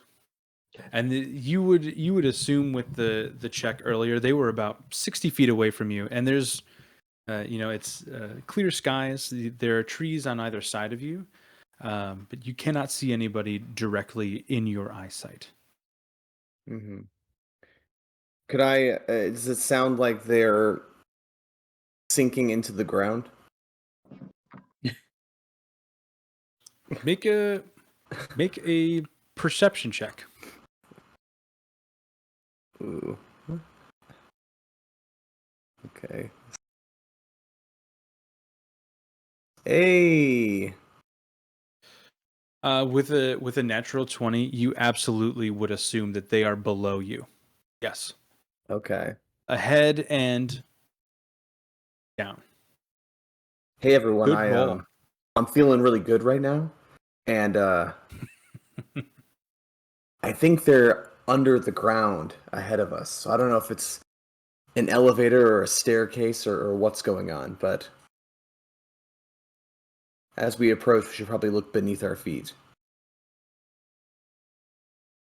Well, are you going to show us your parlor trick, Vern? So I was looking to see about people's. Are we all thinking Beth? What? I just feel like as an old woman, she wouldn't be one that people would generally also try to like rough up or touch, really, to see that the illusion is fake. You know? Well, they don't know. They don't know Beth, but Oh, Beth wasn't there. Oh, wait, Beth wasn't there. Shoot, should it be someone they know already so that they don't? I they don't. meant more so. If they knew Beth, they would rough her up. Oh, okay. Yes. Okay, gotcha. Yeah, yeah. Sorry, my humor is a bit dry. I see. That's right. You're working on it. You did a great job. So as long as everyone's in favor, I'm going to. I mean, I can't think of a better person to be, really. And I will cast Disguise Self, and I will become Beth for an hour. Okay. Vern, That's amazing. Teth doesn't feel great about it, but I love the idea of you looking like Beth and how that's going to backfire on you. Yeah, not that Urzok knows the answer to this, but does Disguise Self change your voice as well? No. I don't know. Well, they don't know Beth, so I can sound like anything I want. Well, you have good charisma, right? You can perform well. Yeah, that's true. My charisma is really high. Yeah, that'll be great. DM, can I use a reaction before the start of my next turn to ready cast 4th level Bless? What? Well, you're not in turn order right now, so are you just preparing it for a trigger, or are you trying to Trigger. use it for a next turn? Because that would be in 6 seconds. I don't want you to waste it. Oh, I see what you're saying. I see. I just kind of want to ready cast when the circumstance that we enter combat. Yeah, that's totally fine. Held action. Yeah, so you look different until the spell ends or until you use your action to dismiss it. You can seem 1 foot shorter or taller. You can appear fatter, thinner, or in between. You can't change your body type, so you must adopt a form that has the same basic arrangement of limbs. Mhm. Otherwise, the extent of the illusion is up to you. So it does not change your voice. Okay. Oh, should we be on our way? Before we go into this compound, very quickly, since we're in a hurry, the symbol with the clocks that we've been seeing in Secession might potentially be tied to an organization that I'm familiar with. I don't know how that would be, or maybe they are mimicking that design for whatever nefarious reasons. What organization would that be, Sonny? How good? How just out of curiosity, how good is Beth's the Beth interpretation? Make a performance check. So let's see how it is. How it is. I only have a +5 on performance?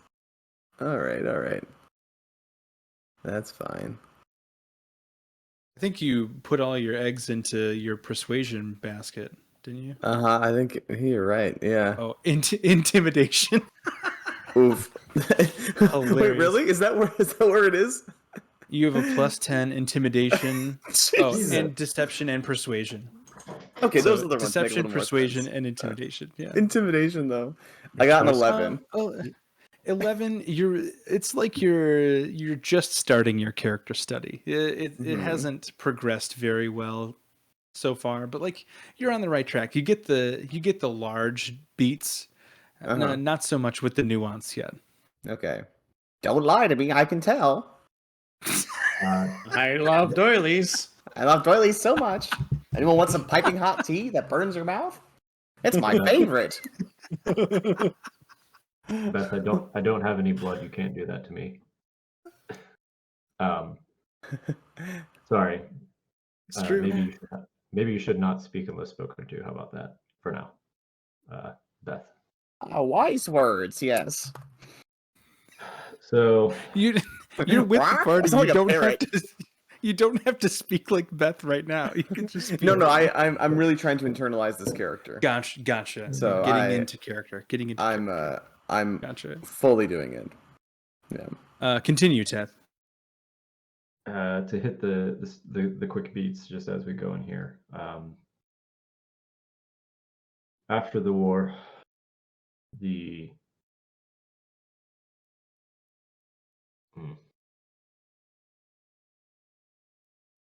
Flynn is listening to this intently. He's super focused on you. Yeah, Teth is gonna take a moment. Just kind of think for a second. We have a whole hour there, Teth. No worries. Yeah. That's why Take your time. He's like trying to he wants to hurry it up, but it's also like kind of important. So he's like trying to think, okay, what this is okay. Should we sit down? We can also retcon and cast disguise self after he's done too. Okay, I'm good. okay with that. I thought about actually having this conversation on the way there, but then we were here, and I was like, "Well, fuck, I missed my chance, so it's okay." It's all right. So after the war, the Two-Faced War, the Sith Kingdom, who created the K units, took their own. They took lives of their own.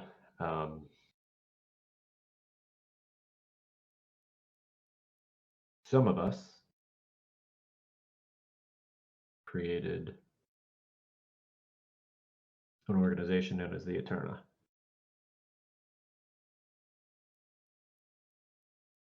It is largely unknown by most of society, and the representation as a symbol would be that exact image that is on the back of that book. That being said, there's not necessarily a large amount of people that know about this or are part of this organization, especially from back then. Some of the handiwork reminded me, as I mentioned before, of one of the artificers, K units, Gale. And I don't know, again, I don't know if this is, I haven't spoken to them for months, if this is specifically their doing, or somebody who is stealing that icon and using it for whatever reason they want to, or maybe different K units that had disbanded or were lost to time, or just repurposed machinery constructs. I guess what I'm getting at is that make it short and sweet. We potentially might run into people similar to me up ahead. Potentially. I just at least wanted to give you all a warning if you saw that. As far as I guess the only two that I am relatively close to or have worked with in recent time would be Gale and Ramsey. Sorry, Gale is the artificer, or Artificer. he's... Yes, Gale is an artificer, and Ramsey, for sure, is similar to Des, as far as a kind of outdoorsy, you know, Sorry, similar to who? Des, like ranger. Oh, okay, gotcha. I was like a bird. Des is a ranger, right? Mhm. Okay. Ranger Blood Hunter. Yeah. Yeah. Well, I'm sorry, these are just people who worked in this organization, or there are other they are constructs. They are specifically K units. And you've had friendly encounters with them in the past? Or you're a part of it? Yes. You're not a part of it, though. Yes. Oh, you are. I am. Okay. Specifically, yes, Gale and Ramsey, I have a good relationship with. Working relationship at that, but said I usually only see them every handful of months. We make contact, catch up, talk a bit. It's Okay. you look like me. You don't want to be known you exist, especially if people recognize you. And he kind of looks over towards. He starts to look over towards Flynn and then remembers that Flynn doesn't have memories. Flynn is still taking this in. He is completely engrossed in this. This is like a window into his past from a perspective that he's never heard before. So he is super invested in what you're saying. Yeah. That is, I mean, you all saw the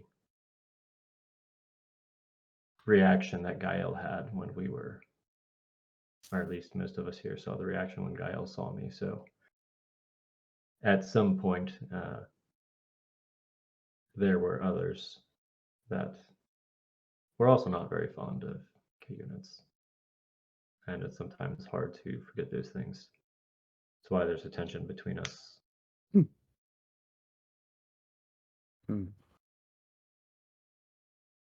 You don't, as you can see from the encounter we had just had with Eric and Graham, you don't typically forget when somebody hurts you or tries to kill you. Even if it's been however many years, decades, however many long. Or 3 days. Or 3 days. His grueling, like, 2-hour hospital stay. Yeah. You have like the best doctors in the city, just like just cast heal, regeneration mass on him. heal. Yeah. You're done. Go get him. Snaps all Outta your here. ribs back in place. Well, yeah, cure wounds would be good. He like has what, like 9 hit points. Cure wounds at level 1. You're good. You're solid, dude.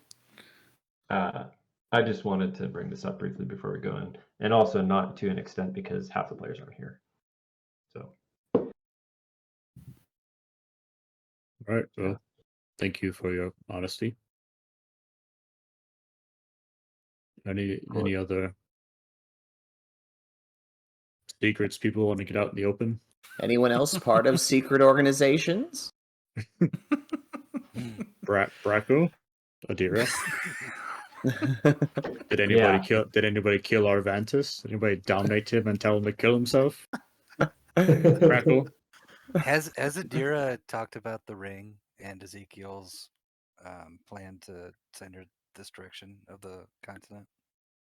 I don't think so, but I wouldn't want to talk about it without Michael here anyway.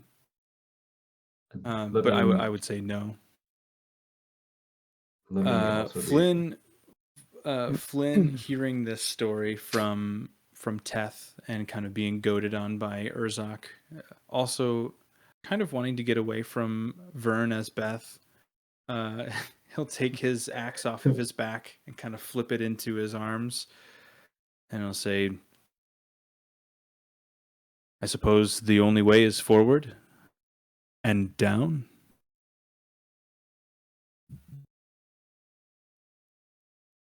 Per Vern. Well, excuse me, Death. So as you walk forward, You don't hear voices anymore. They seem to have gone down into wherever Vern heard them go down into. But as you get closer to where this sound was coming from, you realize that it's just like an undercut cave. So you are walking up on top of a cave, and you are able to look down. This is about 35 feet down from this down to the bottom of the drop.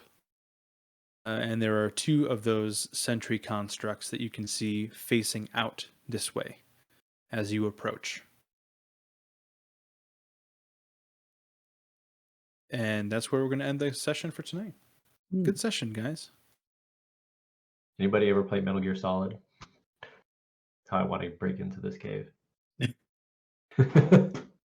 Let's do it. I've never played Metal Gear, but I've heard it's very good. Just like 5 was stealthy. divisive, right? Yeah, it's a super stealthy, right up Teth's alley. Yeah, 100%. I hear. Let's send Teth and Urzak in first. Yeah. Hey, if we have Misty Step, we have a chance. Right, that's true. That's true. Cool, guys. Yeah, that was good. I didn't know how much or how little roleplay would come into play. Glad Graham showed up. That was fun. I like great job, the everyone. idea that he'll be back Actually too. insane. It makes Sorry, me I'm a think. shit role player. Did you guys You're ever not a shit role play? player. Did you ever play for like the Nintendo? I think it was the very first one. I think, but one of the Paper Mario games. I think the very first Paper Mario. I love Paper Mario. Yeah. Okay, you know that little. There's one of those games has like that little guy that's like he's like a little egg guy, and he keeps coming back to fight you, and he's super weak at first, then he gets stronger and stronger as the game progresses. Oh, Yeah. You know what I'm talking about? Wasn't that a thing? Yeah. You fight him right at the beginning. I'm hoping that Graham he's like becomes a little, that. Yeah, he's like a little Koopa guy, but he has an Mhm. eggshell on his head, and like as it goes, like he gets a metal egg and like the spike on his head, so you can't jump on him. Yeah, I can't This is remember what the his name is, but I know future I want I for know Graham. exactly what. I know exactly what you're talking. Well, he has an acid barrier, so he's Okay, one step of the way there. Yeah, good. But anyway. All right, guys, I'm gonna head out. Okay. Yeah, great session tonight. We'll maybe have combat right away, depending on your choices. Maybe not. Mm-hmm. Yeah. Let's remind Fitzko and Lynch that they have a short rest to apply. Mhm. if Yep, they- we have it typed think, in the chat. Yeah, Yeah. I'll type it on this map too, just so we don't forget. Just right there. Thanks for picking me up, Donovan, when I didn't know how to improvise with Graham. Glad Urzak stepped in. no, I think you did Yeah, great. man. It was It's a perfect. collaborative game. Dude, I was about to give him Mhm. the potion of ungrowth, and he just drinks it and like commits suicide. I, That would have been a perfect salvation to you assaulting him. Yeah, Urzak would have had some pretty. I already like take a lot of liberty with like letting Urzak let things slide at some point, but I think watching his friend poison. Yeah, there would have been conflict for sure. Mhm. Yeah.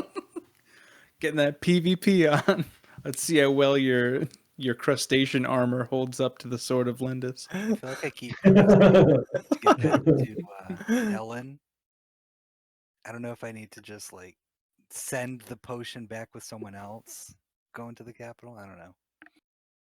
That's what I thought you were trying to do at first, and I was like, "You're really gonna trust this guy with this?" I was like, "Oh, you want him to drink the poison? Okay." Yes, I want to make him think that he's drinking something good, and he's drinking like arsenic. Oh no.